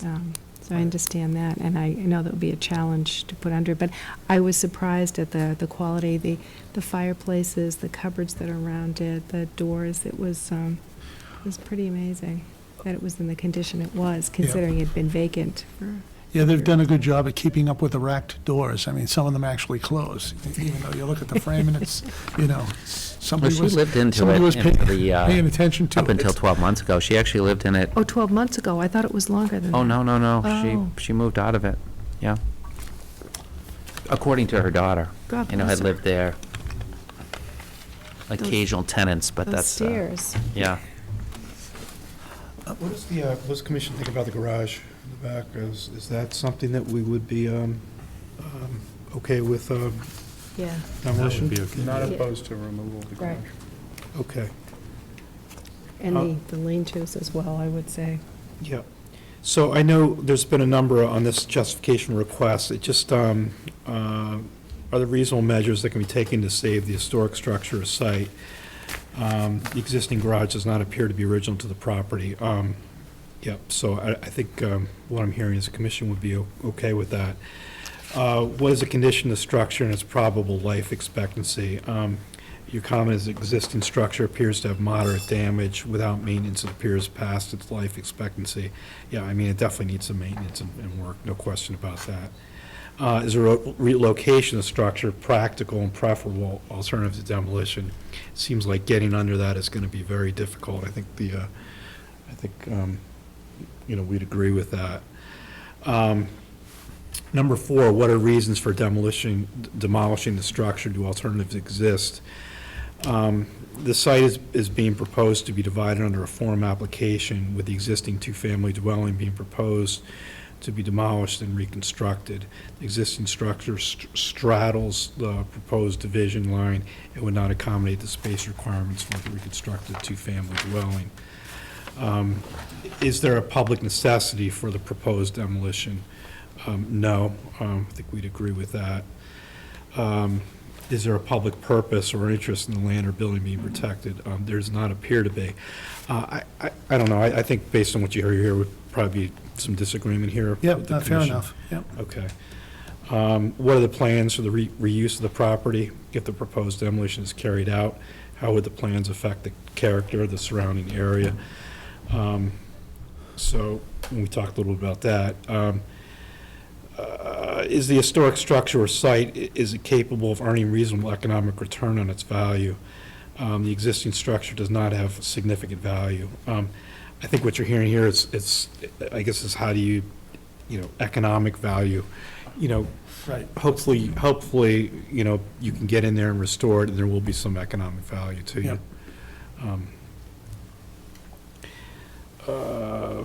Is there potential that the proposed demolition could adversely affect other historic buildings or the character of the district? We do not feel that the demolition of the existing garage will adversely affect other historic buildings or the character of the historic district. I think we'd agree with that on the garage. I think the house, we'd probably say there would be a adverse effect. Yep. Okay, anything else we want to? Okay, does somebody want to make a motion? This is going to be it sounds like from what I hear, a motion that would be converse to what has been suggested here. So the motion would be to deny an application for demolition. Somebody want to start with that, or? Could I ask for clarification on that, Mr. Chair? So if, because there's 2 separate forms, so the garage would be handled separately. We can, I think, we can grant an approval for the garage demolition tonight, and deny an application for the demolition of the house tonight. So what I just want to make sure is that if you vote on that, I understand that would not preclude us from coming back. We are obviously going to need to come back on the existing house as well, particularly if we want to modify take the additions down in the back Yep. and do something that's more appropriate. Yes. will a negative vote on that preclude us from doing that? In other words, should we remove without prejudice So- demolition request on the house, leave the garage alone, and wait till we come back for a certificate of appropriateness? What I would suggest doing is doing a new application based on what you hear tonight with plans to, what your plans are for the house, the existing house, the volume that's there, and what your plans are for any additions off the back. Okay. I think I heard that there was some flexibility with the additions off the back, so based on what you provide in the application and the plans for that, I think we would review that application in its entirety. And what you hear tonight would, it's just a decision on tearing it down. Sure. Okay. That's it. So it would not adversely affect a new application. That's fine, that's all I On just what you wanted. want to come back with. Mr. Chair, I just want to say that through this project, I wish you could visit a couple of the other properties that we've done. I think we're in agreement, more in agreement than anyone. I think we're all on the same side here with Yeah. regards to this. That's good. Nobody wants to, tear down the building. The problem is what we're finding with the building. So if there's ways to make it work economically as well, you Yes. know what I mean, we're on board with that. Okay.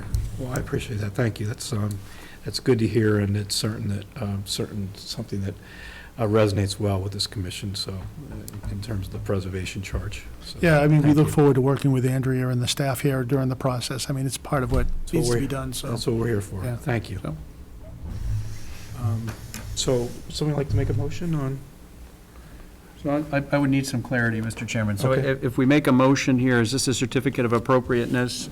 So we're gonna, this would be, Request to demolish. yeah, so we'd like to make a motion to deny a certificate of appropriateness to demolish the main house, but approving the demolition of the garage. Is that right, Ronnie? Okay. Right? Okay. Yeah. You want me to do it? Okay. Whose turn? We can have our lawyer do it. Okay, on the application for a certificate of appropriateness for 73 North Street to demolish the property, that is denied with the exception of the garage in the rear of the building, which demolition is approved. Second. Oh, second. All those in favor? Aye. Opposed? Okay. Great, thanks very much. Thanks for waiting around, guys. Hey, not a problem, thank you. Longer meeting, Look but forward to thank you. working with everyone on the project. I enjoy watching Debbie make presentations. Thank you. All right, thank you. All right. Sorry for the delay. Next up, we have John. Are you, John Tereke, so yeah, 219 Main Street. Yes. You want to start with that one first? Sure. Okay, that's on the agenda first, so, thank you.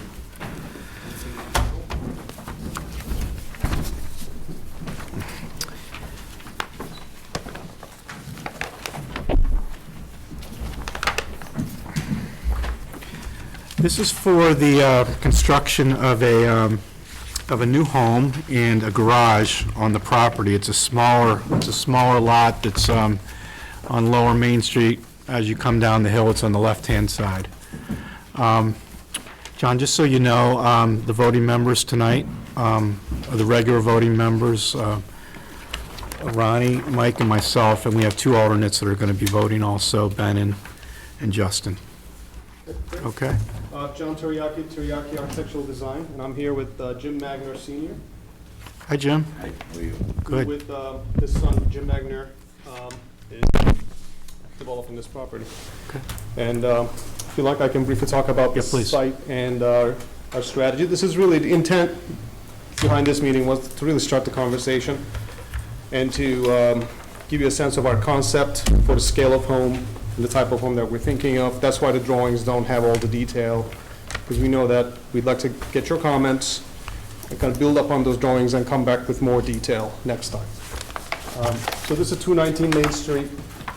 It's currently a vacant lot.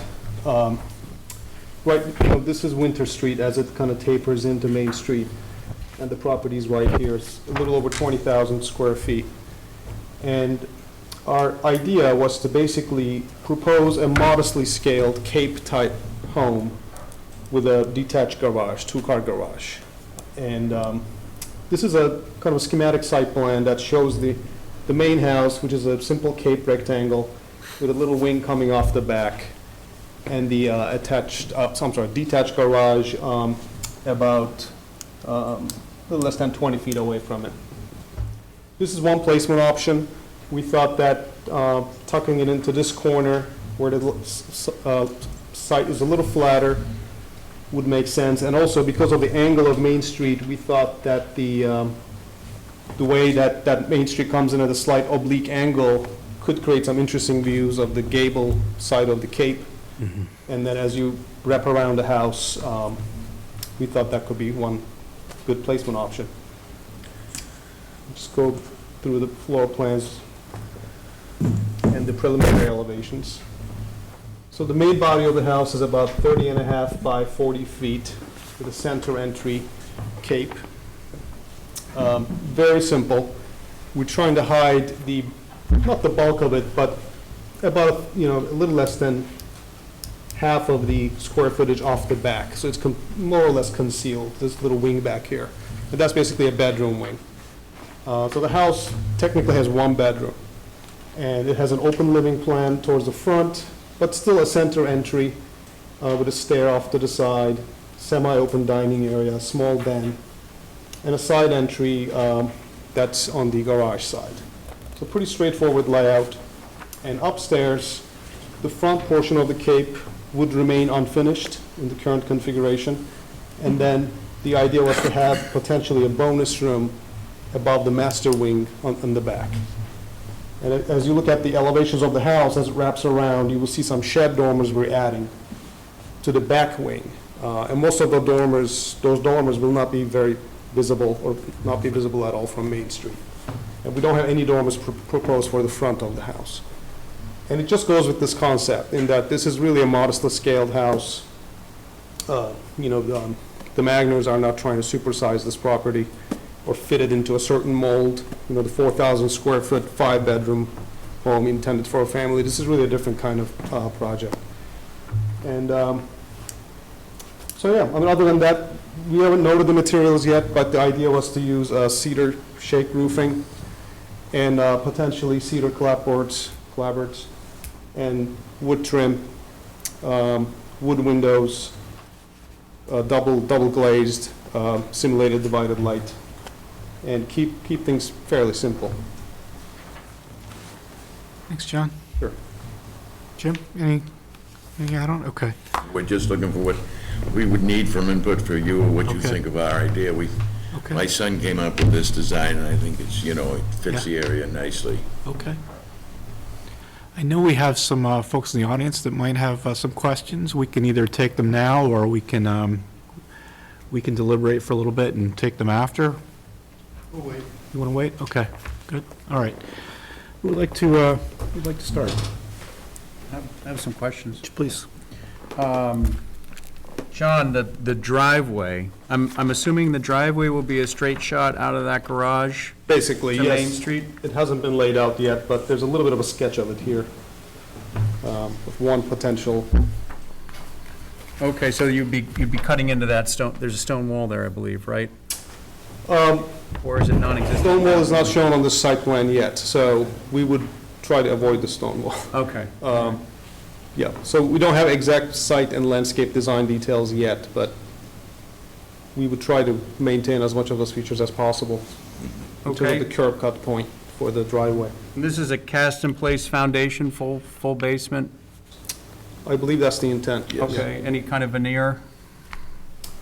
Currently, we're not showing any, mainly because the house is fairly close to the grade. It's probably barely 2 feet, 2.5 feet or so. I'm thinking about the adjacent structures on the property with there's quite a bit of stone and then one immediately to the right. I think that could be an option to consider. Absolutely. Some stone veneer and maybe lift the house up another foot or so to have it more visible. Okay. So I'll make a note of that. And then the roofs here, is this If I'm coming down Main Street, coming down Pear Tree Hill, and I'm looking at the gable end of the house, is that a 10 pitch? That's a 10 pitch. Then in the back, is it 12 on the addition? Correct. You have some neighbors up the hill that would see the back of this house. So they'd be looking at the 12 pitch gable. Okay. And the back of the garage is a, That's the 10 pitch as well. okay.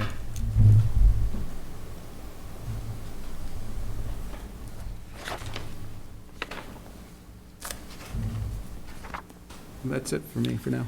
What's the square footage of the house? So the first floor is about 1750, and the second floor, the bonus room adds another 480 square feet. So those two together make about 2230. Okay. And the garage is what, 25 by 25? That's correct, so what is that, 575? 625? No room above the garage, just kind of, Currently, it's shown as attic storage. That's the current plan. okay, So currently, it's not finished yet. okay. What kind of headroom would you have in the dormer in the attic of the house? At the dormer eave wall? It's fairly minimal. It's going to be about, like, maybe a little over 6 feet. Okay. And that's mainly because of the aesthetics. We didn't want to lift this roof up too much. So we're not that concerned if the ends of the dormers dip down to 6.5 feet. But if they pop up in the middle to create a mostly usable area. But you're not including that in your square footage numbers, because it's storage? I actually didn't, the only thing I did exclude was areas under 5 feet. Okay, And I don't know if Hingham has a set rule about, right, is it 7 feet or? I'm not sure. Okay, so I basically included areas above 5 feet in that 480 square foot number for the bonus room, but. So I appreciate the modesty of this proposal. You know, I guess I would ask, why not do at least another bedroom upstairs? It wouldn't change the proportions of the project that much. Yeah, that's a great question. It's actually, there's a septic restriction, I believe, for this property. Okay. I believe, if I'm not mistaken, Right. it's limited to one bedroom. Okay, so that Septic reasons. answers the question. Exactly, but that would have been nice. Yeah. Okay. What are the plans for the woods? You know, we've got some open space down there on Lower Main Street that's, we've been used to for years and years and years, you know? So, what's kind of the plans with the trees and the, Sure. Oh, we haven't gotten that far, really, but historically, we like to preserve everything we can, you know? Just take whatever might be damaging to the house when it's built, and other than that, pretty much leave what's there. so, let me ask you, since this is new construction down there, it's gonna, you know, it's gonna alter the streetscape, would you be, let me ask you this, could you put out some stakes for us so we could see where the. Absolutely. So For a we could site see where the visit. footprint is of this house and the garage? Could you stake out all of that for us? And kind of maybe, you know, the trees that you want to take down, if you could just put some tag ribbons by it, around sure. those so we understand what's, you know, what's going to be changing there permanently. And then I think how you think about the driveway that Ben was asking and how you want to cut that in. If you could just show us how that configuration might work and look relative to the garage and leading up there. And I think that'd be very helpful. I think something very modest that you've drawn here is, you know, is something that we'd be looking for, you know, for any development on this site. So that's, I appreciate you guys doing that. Something that's just, you know, jammed into that lot, it's just not gonna work. I'm also looking at the other, you know, the other homes that are on those, that went with this transaction. You know, they're set back a little bit, you know, those homes, so that's really why I was wondering about the staking, so we can understand that and how it's all gonna fit in, because those houses are, you know, they just kind of, I don't know, they've been there forever, but they just blend in with the street. When would you want to stake, when would you want to have a site visit?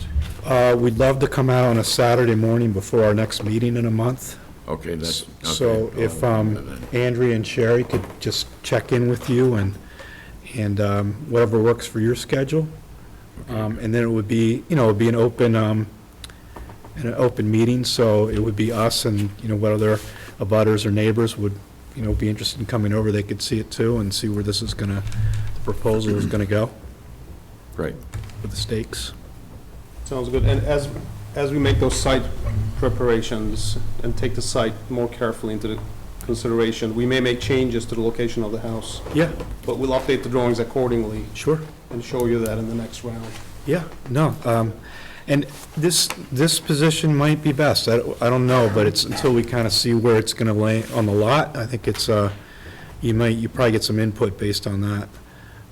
And I don't know how much flexibility you have for moving it back, and I want to understand kind of how the neighbors are positioned, and, but at the same time, you want to have a little bit of a backyard. So all those factors, right? Mm-hmm. John, do you have a ridge height above grade? Yes. The main ridge. Yes, if you don't mind, let me just measure that.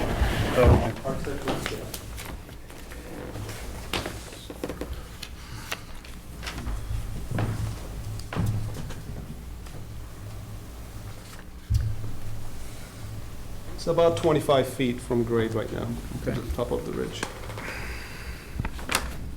But if you lift the house up a little bit to expose more stone, Sure, could right. go up to maybe 26, 26 and a half, depending on that height differential. Yeah. Much lower than the 35. Yeah. Right.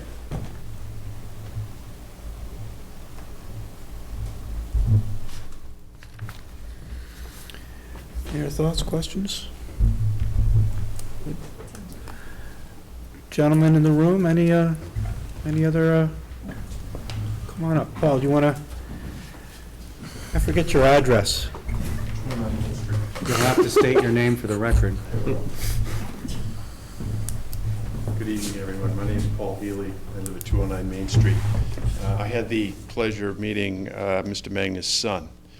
He reached out to us and expressed his ideas with respect to what he wants to do here. And I thank the board for recognizing that it isn't just this house, it's the other two that are next to it, 215 and 217 Main Street. I don't know how long your father's lived on the two-family down there, but it's either you or us that are the longest surviving residents from square to the center. I like the symmetry of what I see here. It's a modest proposal.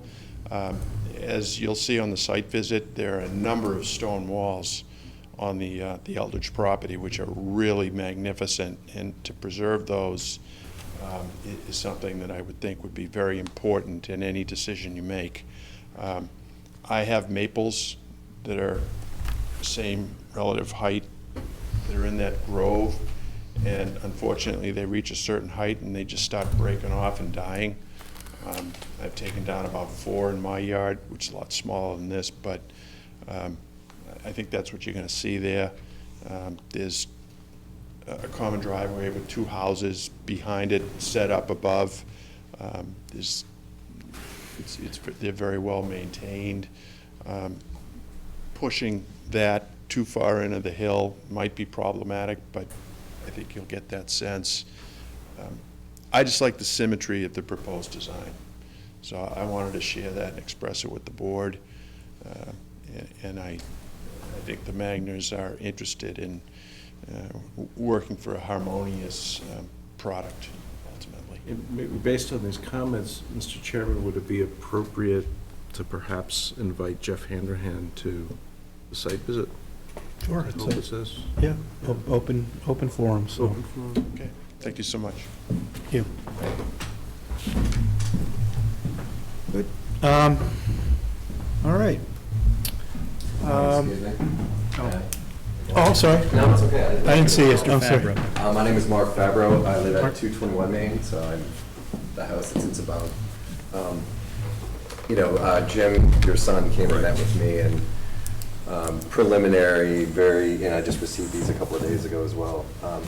I think for us, just trying to understand, I mean, certainly this property's been undeveloped since we've lived in the house, and it's land that's been undeveloped for over 100 years or beyond that, but the houses around it that are sandwiched in are 100-year-old houses. So just trying to understand, certainly the Historic Commission's perspective on new construction on such a visible part of the Main Street, or Tree Hill area. That's something I and my wife and other neighbors want to understand, is just how this does alter the streetscape. And I think the comments around the subtlety and the sort of minimal design, but certainly as we take into account all the construction and design on the streets, just what is the point of view on new construction on a lot that hasn't been developed for a number of years. Yep. For us in particular, and I think this is, I like your recommendation, and that's something that we were going to work with Jim on, is understanding not only placement, exact placement, but what is the sort of vision for that hill, which is the property line that holds the hill.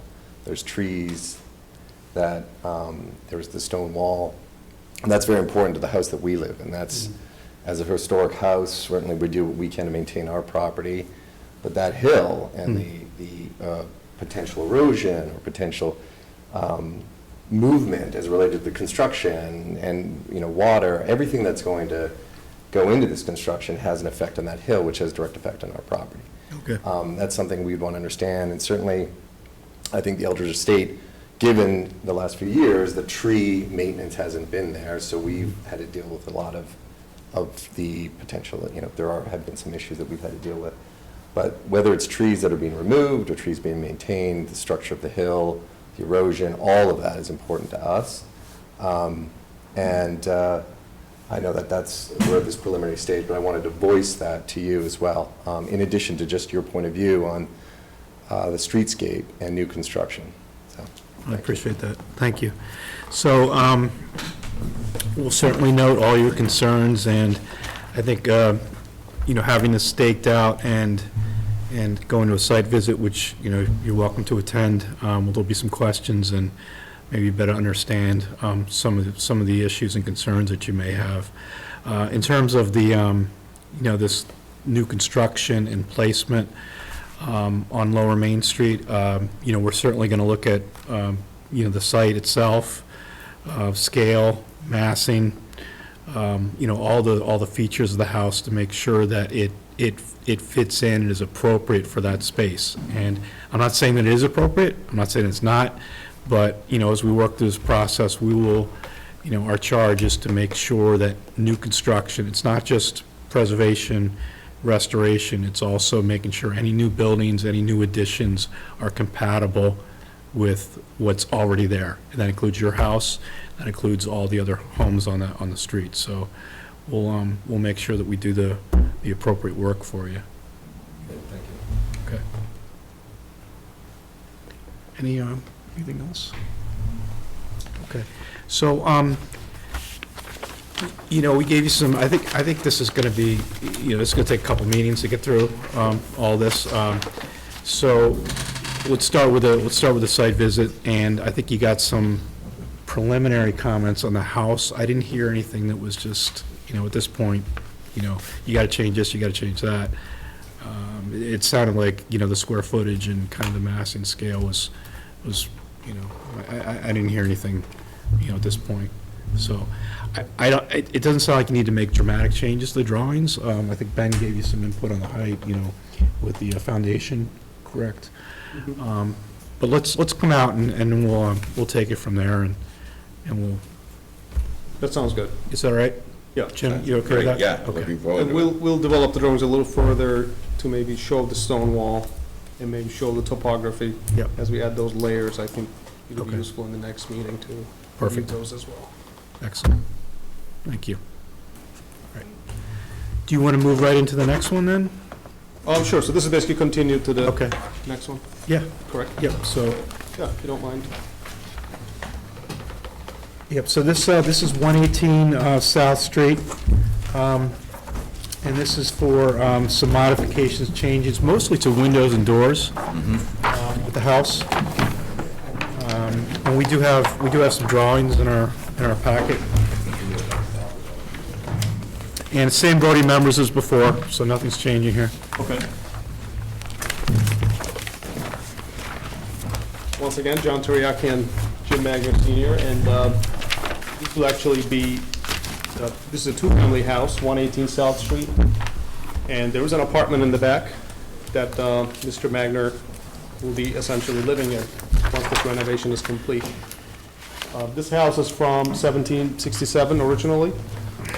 We're not proposing any changes to the front or the sides of the house.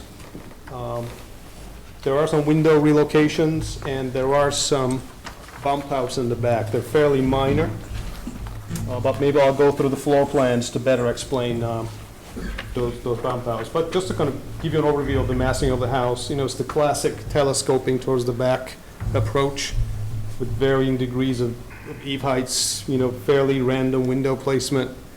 Obviously, they found the window somewhere, plopped it in there, which actually adds its own character to the house. And we're not trying to correct all that or, make all the double hungs perfectly match each other, but we're making some corrections, but we're leaving as much alone as we can.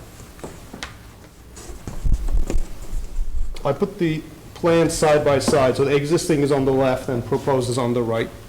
So we can go kind of directly left and right. You'll see first a bump out where the kitchen is, basically a 30-inch bump out on this side at the back of the house. And that's just to give the kitchen a little more room to add more cabinetry. And then the second bump out is at the roof level, where we're proposing a rear dormer. And I'll just go up to the elevations at this point. Probably the best place to see it is the left side elevation, the east elevation, existing versus proposed. You see the profile of this dormer. That's proposed.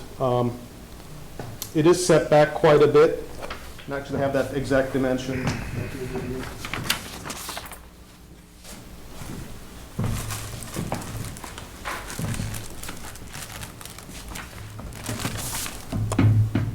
And I also realized that the third floor plan was not included in the set. So I'll hand that in as well. So set back about 5 feet from the plane of the side gable wall of the house. And I'm just going to submit this drawing for the record.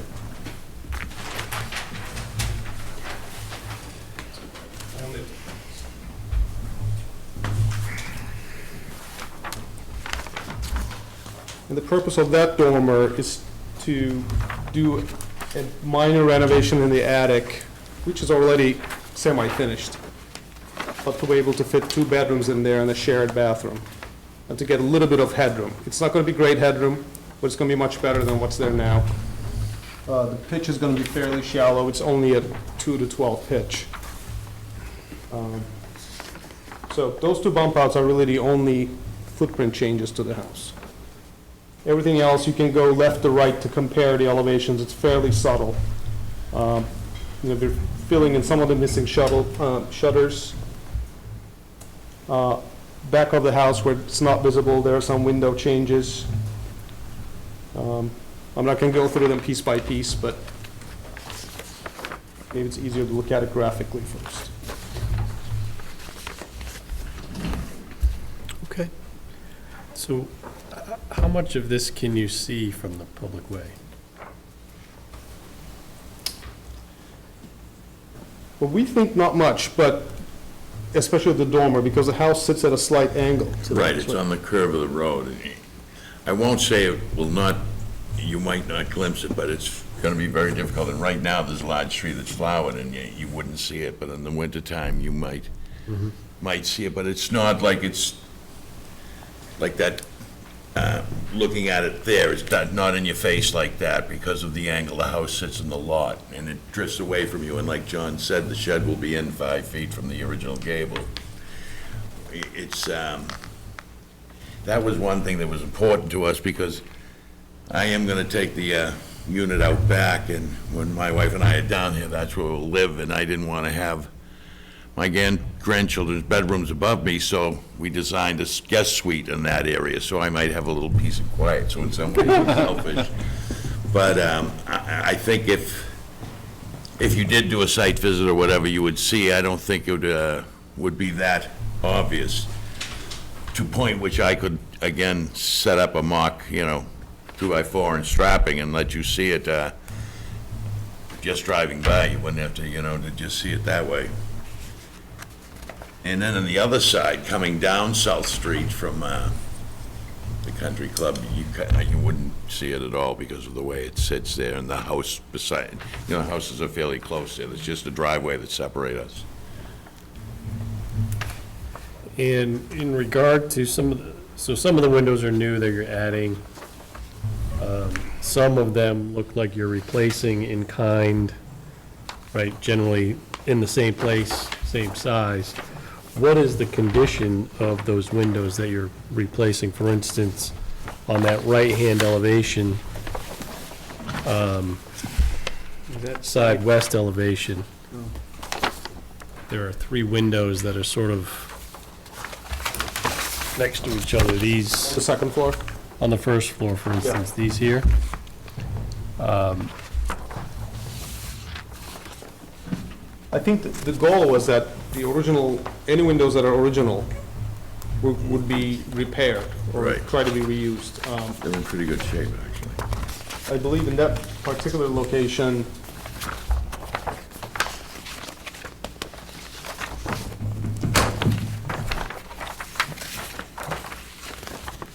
in the window schedule, basically any historic window that's being replaced is being noted as a true divided light single pane replacement. To be replaced basically in kind. So that one right there, so window, so your note 6 calls for a new window. Correct. So are those, which are these, sort of these 3 here, disrepair? I don't know the exact condition of those windows. We could certainly investigate to see if they could remain. They are fairly similar. I think the dimensional differences are fairly minor. Yeah.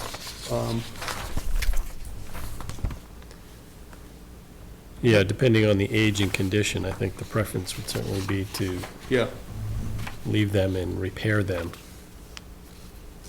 So in that particular case, it's almost matching the existing dimensions. So there are no it looks pretty close. Dimensional issues. The fourth one, the one closest to the door, you're gonna pop that one out, so. The one Correct. closest to the door. Correct, yeah. So that one looks like it's going.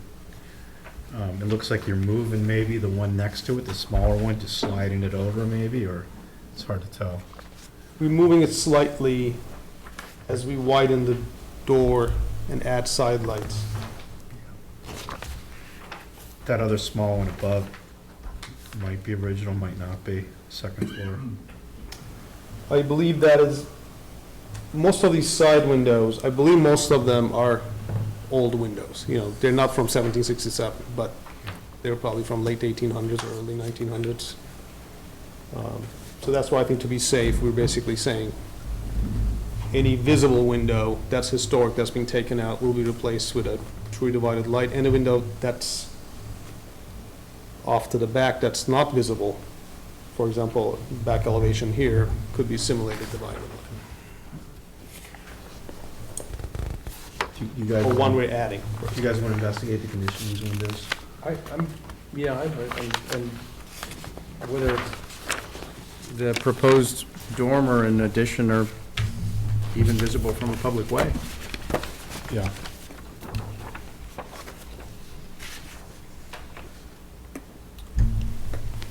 And then on the east side, it looks like you're also doing some window work over there too. You got 3 new ones that are going in on the top, on the second floor.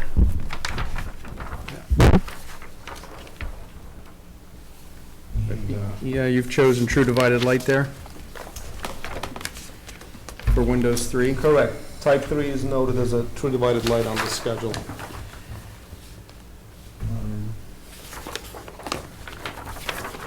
Trying to find, is there any windows that are being removed on that east side? Or those There are just- some windows on the first floor that are being removed next to, there's a doorway here with 2 windows. I'm fairly sure this facade down here is not visible from the street because of the plan shape of the house. I believe it's more or less concealed. It looks like the one on the second floor is being removed. So maybe we can investigate that one too. There's one all by itself in the existing, on the east side. East side, top left, all the way over on the left. Oh, John. All the way on the left. This Keep one? moving. Yep. No. Left, yep, right there, slide your finger, yep. Oh, okay. A little bit Yeah. more. Okay, So you're popping that one out and putting 3 up there. correct. So maybe take a look at that window too. Yeah, so you don't think the dormer's visible? We don't think so, but Check it out. I don't know if you need to put anything up there. No, I wouldn't need anything. Okay. I think no. we can just look at it. yeah, and the fact that it's set in 5 feet, Yeah, hopefully by looking at it, we'll be able to gauge that. no, don't get on that roof. I have no intention, but I have a couple of guys that said I'm send up there for sure. Not necessary. I mean, for me, John, the configuration of these, I think is kind of an improvement. I just wanted to understand what the condition of these and where you're gonna move them. Yeah, I would concur. Yeah, I think they'd be open to reusing some of those windows. Maybe, Okay. repairing and reusing, even if it's gonna be reused somewhere else, maybe. Yep. It could be. Can we come out the same morning we come to? Perfect. And you can it can be just an all-day affair. All morning, We'll do Main Street first, how's that? whatever you want. Caravan Okay. over. Is that all right? Perfect. Sounds good. Do you guys have any other questions for Jim? No, that's it, thank you.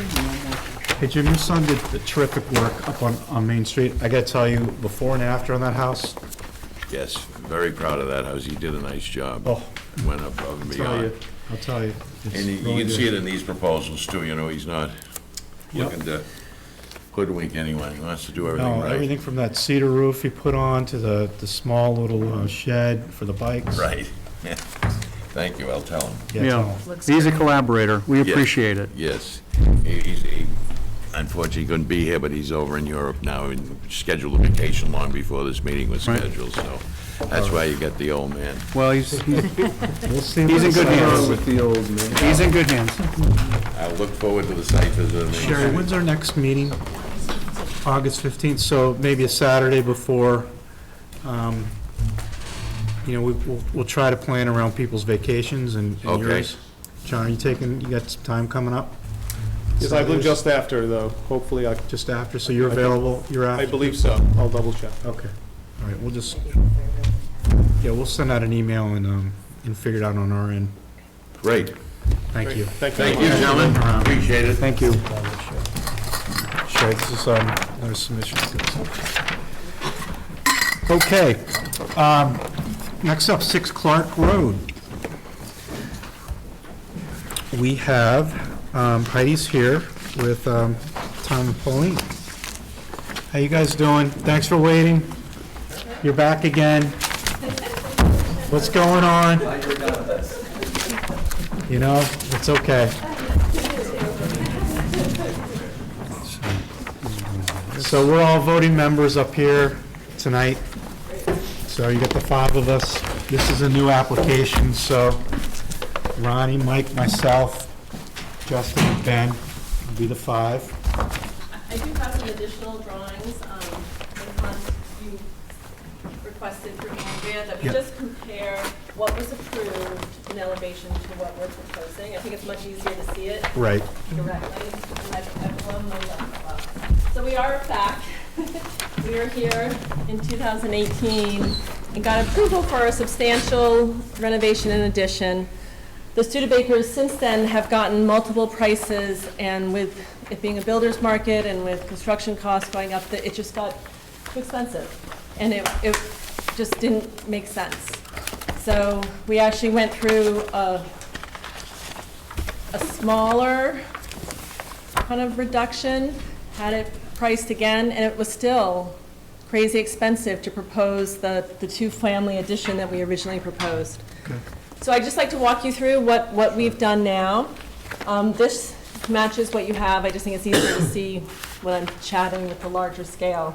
So this is the Main Street elevation. You'll never even see this point of view, because if you look at your site plan, you know, the road is sloping down this way. So the only part that you will see is the furthest away single-story space. This was what was approved in 2008. We had a metal standing seam roof. Now we're just going back to all shingles, so it all matches. We're trying to make it quiet.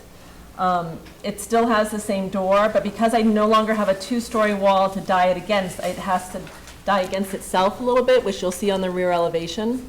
So the only difference is, instead of a hip and a hip, I have a very small gable, and I'll show you why on the rear. And then I still have the hip right there. So that's the only change on Main Street. The more visible elevation, I feel, is Clark Road, because you really can see it even when you're going down Main Street. You get this really beautiful view. So originally we proposed, you know, a two-story addition with the gable facing Clark, and then a larger gable in the back, getting us more space on the second and third floor. Those are the two additions that were just prohibitive cost-wise. And so what we're proposing, we're maintaining the new entrance, which mimics what's on the front of the Main Street home. And we're leaving this roof line, we're leaving this roof line. We just moved this window over slightly so we could get the shingles, and you can see in your elevations. And then this is our mudroom entrance, again, set significantly back if you look at the floor plan. And we're still gonna do the bay window that is on the front of the house. We're still going to have that on the side.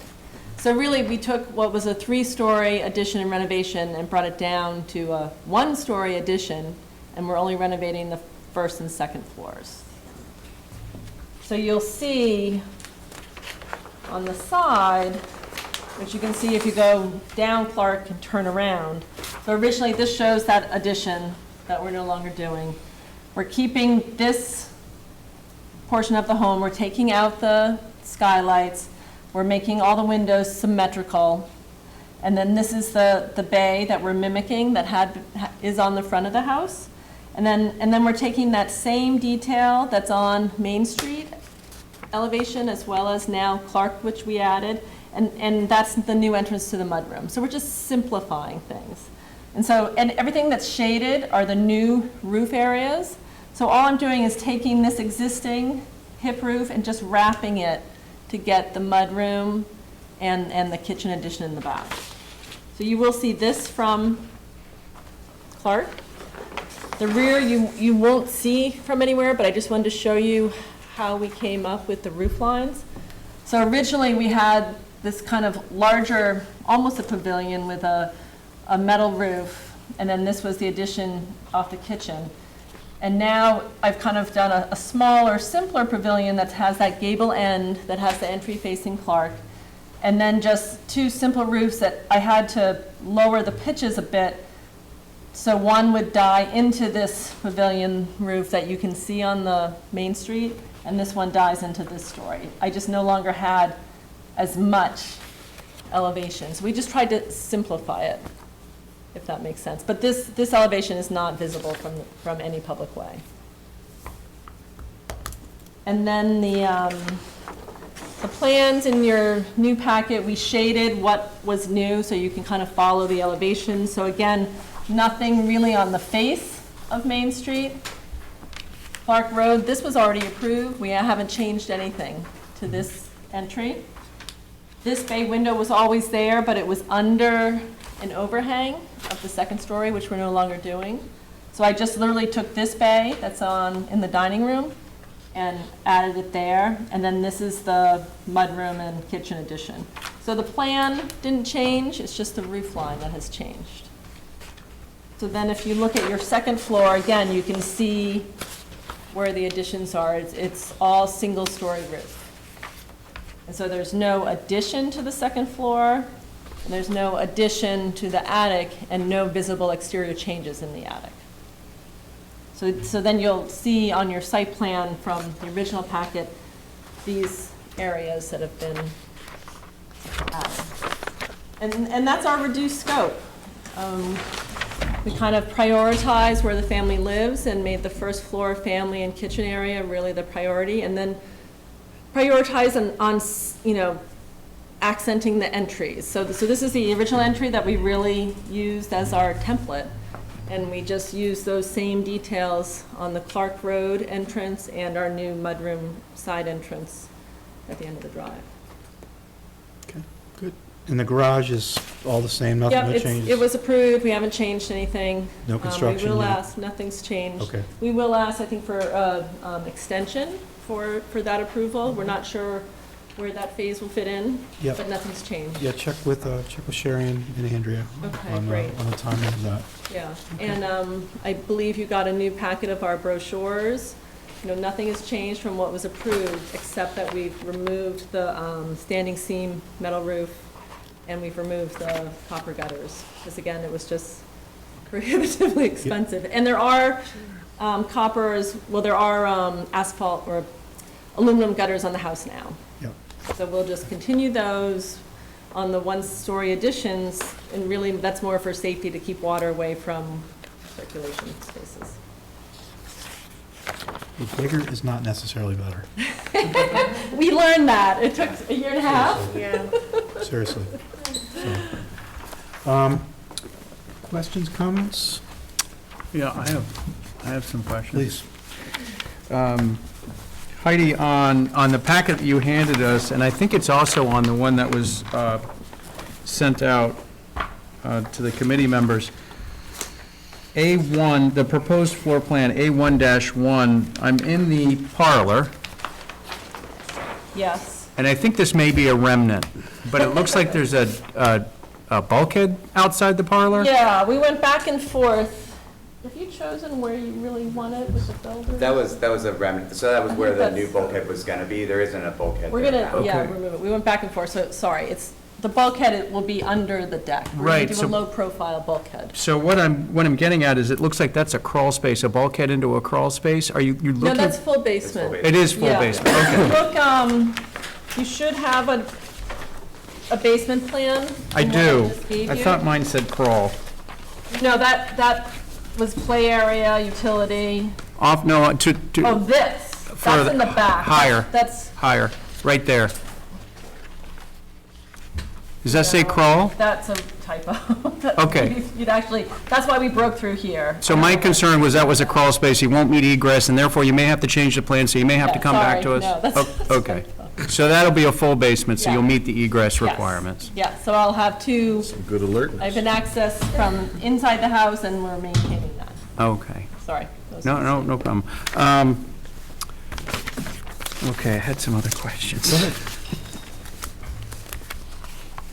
The entry at Clark Road, a wonderful improvement. Oh, good. Bringing that out of the shadows. That would be seen as the main entry? Yeah, that's really what everybody uses. Okay, so then my concern, using, again, that perspective, looking from Clark Road, you've got the Clark Street elevation. We have a larger entry towards the back, and therefore it's, It is wider due to the program of the mudroom, okay. but it is set back pretty far from the front. So from the face of the house? In your first plan, all of that was tucked around the corner, and I think that worked well. So it's 45, the center line would be about 42 feet back from the corner of the house. Okay. And yes, it's wider, but we thought using the same elements would mimic what we have on Clark and Main.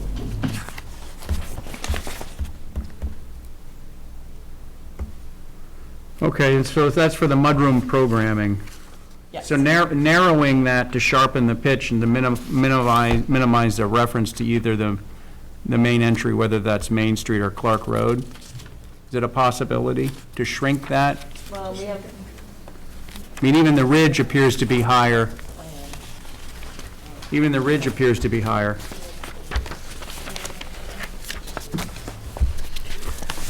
This one here? So what's your? Yes, and primarily from this view. And we do have 4 young children in this family. Yeah, and I know. so Really. I've met them. Goal was They're adorable. to accommodate the family, and it's the farthest back of the property. Is that it also mimics the side of Clark, which was the original entrance to the house? Or Main, sorry. So the porch. Yeah, so, Is it the same? Better. The front porch, Yeah, so when you look at the house. that's 10 foot 6 wide, and it's exactly the same as what I have. On the opposite side. Opposite side. Okay. So it is, this one is smaller, and that's just because I'm stuck between 2 bays, and I didn't want to crowd the bays. And I think this should be secondary to Main Street. Okay, so maybe my eye is distracted because you've got, that's new construction, and therefore you have great detail, whereas Yeah. the Main Street entry, Yeah, Main Street Okay. is, so maybe looking at the photos, you know, Main Street just has beautiful details, but it's the same width. right. No further questions. Okay. Justin? Joe? All set. I've just got a question for clarification. So I understand we've talked about not being able to see this from a public way, but so I can understand the roof lines that you can see from the other direction, this is all one flat facade here. No, it's not. If you look at the, so the mudroom and the breakfast nook are the same facade, but then it jogs, and I just have a deck here. So where the kitchen is, it jogs 5 feet. So this portion, which just is the simpler shed roof, right there. Which is here. Jogs 5 feet back. Right, but from here That's to there is yes. flat, and this is an applied. I just added it as applied to try and get kind of a pavilion feel for the gable roof. Mhm. And that was really what that was about. The roof form, and I'm sure you put a lot of thought into it, which is why I'm asking how you got to there, because it just seems kind of complicated how they're all sort of coming into each other. And we did look, can I borrow the one that you brought? So there's this other option that we did consider. I'm just doing 2 shed roofs, which is the one that's darker. The only thing I did not like about it, from the Main Street, you'll see 2 kind of end gables of shingle, and I thought that would be a little bit more busy and obvious than the hipping the roofs from And they would be at 2 different pitches or at the same pitch? Right, so these 2 would be separate from each other? Yeah, they'd be the same pitch. And there would but be a they're break different there. from And this pitch. right, so this would be one, right here, and then this would be separate from that. Not really, because this is forward, so these 2 are 412 shed going back. This is the higher pitch. So you'd see a pie-shaped piece there that is visible. If you look at your Main Street elevation. And I was just worried, we like this better from the back, but I was thinking it's busier from Main Street.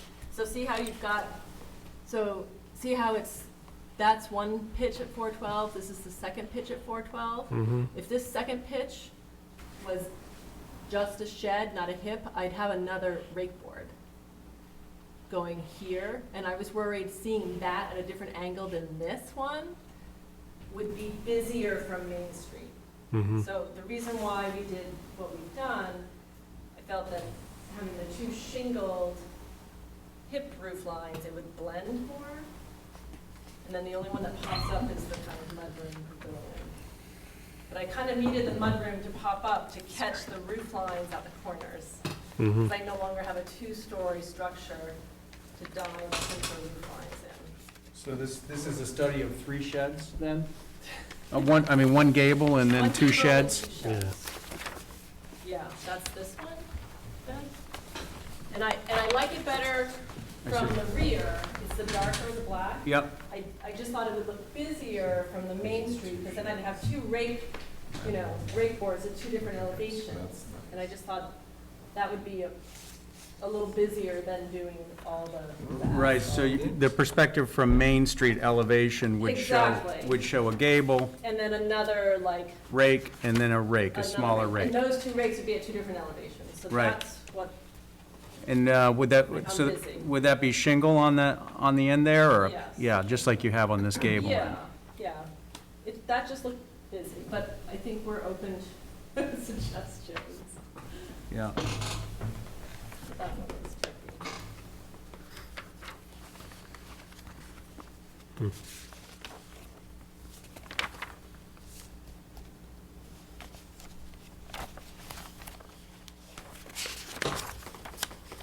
Suggestions, Ben?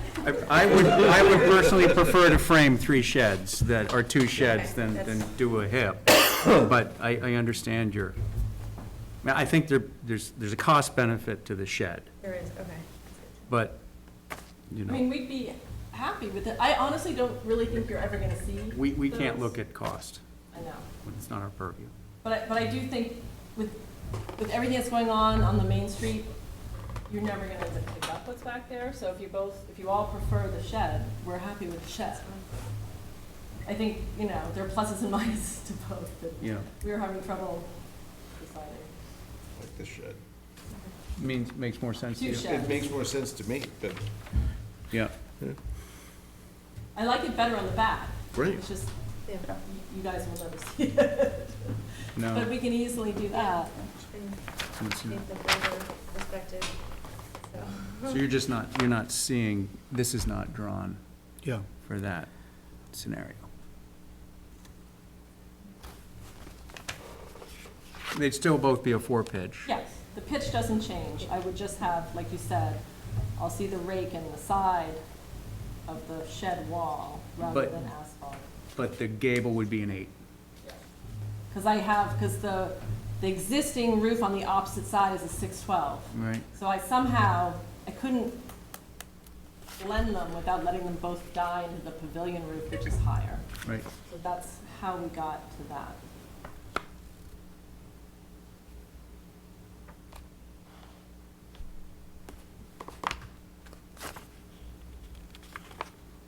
Now, does this complicate? No, it'll work, I see. It's not a simple roof. No. So we're trying to make it simple. Got a lot of roof action.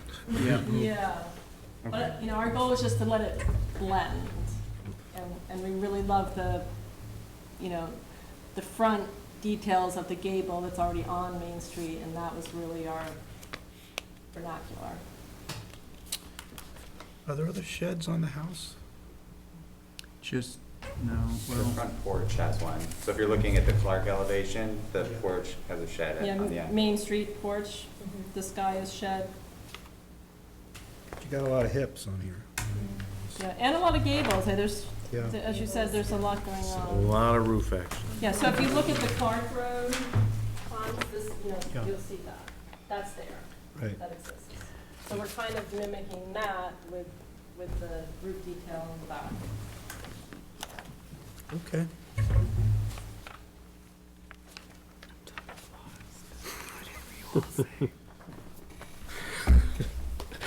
There's no way I'm gonna be able to make a motion for that. oh, okay. Well, Ron, I'm sorry, Mr. Chairman. This is your meeting. Any other questions? Good. Who wants to take a stab at this then? Ben had the most questions. Yes, but Mike hasn't said anything, really. He hasn't done any motions Ben's been on the tonight. roll with the motions. All right, all right, I'll give it a try. You were all prepped at the swim meet. Yeah. Okay. I'd like to make a motion for a certificate of appropriateness for 6 Clark Road. Let's see, plans submitted.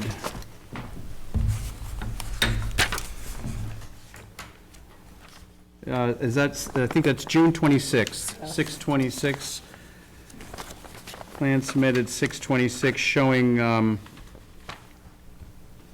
let's see, a Clark Road, first floor, base elevation, then,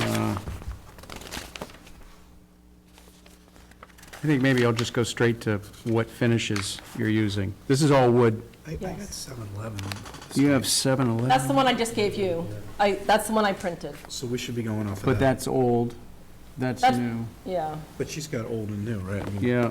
Do you want us to? They're all Oh, they're the okay. same. Oh, So okay. whatever, that one, what I gave you today just shows you what was approved. Okay, I It's just got you. comparing. We say collectively. Yeah, I could say both. Both dates. Drawings dated Right. 7/11, and what's the other date? 6/26. 6/26 and 7/11. You got that, Sherry? Okay, so the windows, all wood? Yes. And their Marvin is what was in your packet. Okay. Is that a simulated divided light? Yes. That's what was approved. in Okay, that's what we did 2018. before? Yeah. All right. And we're doing all wood trim, Yes. a red cedar or white cedar siding? White cedar shingle? Probably going to be white, and we're just painting it the Jouet, is that how you say it? Jouet? That was the approved color? Okay. We're matching Hans's house. Oh, And I'm sorry, you're We're matching? matching the paint colors.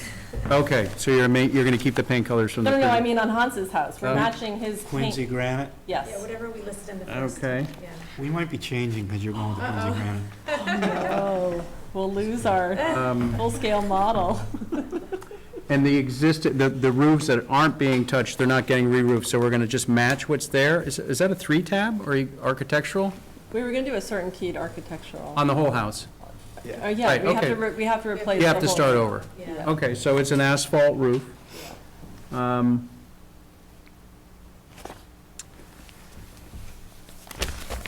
You gave us cut sheets for the light fixtures, so that was included in the packet? Yes.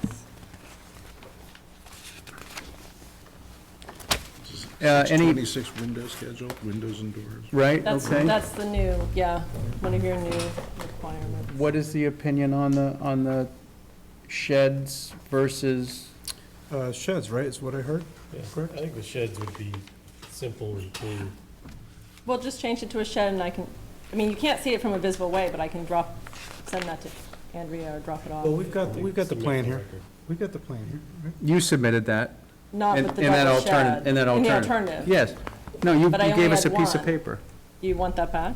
Yeah. Okay, Oh, if I- that's fine. It didn't show the other elevation. No. I think just submitting it for record would be Okay. the final drawings for record.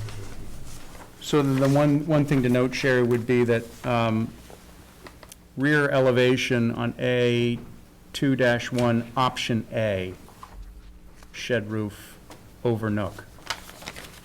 And Main Street elevation will be just submitted.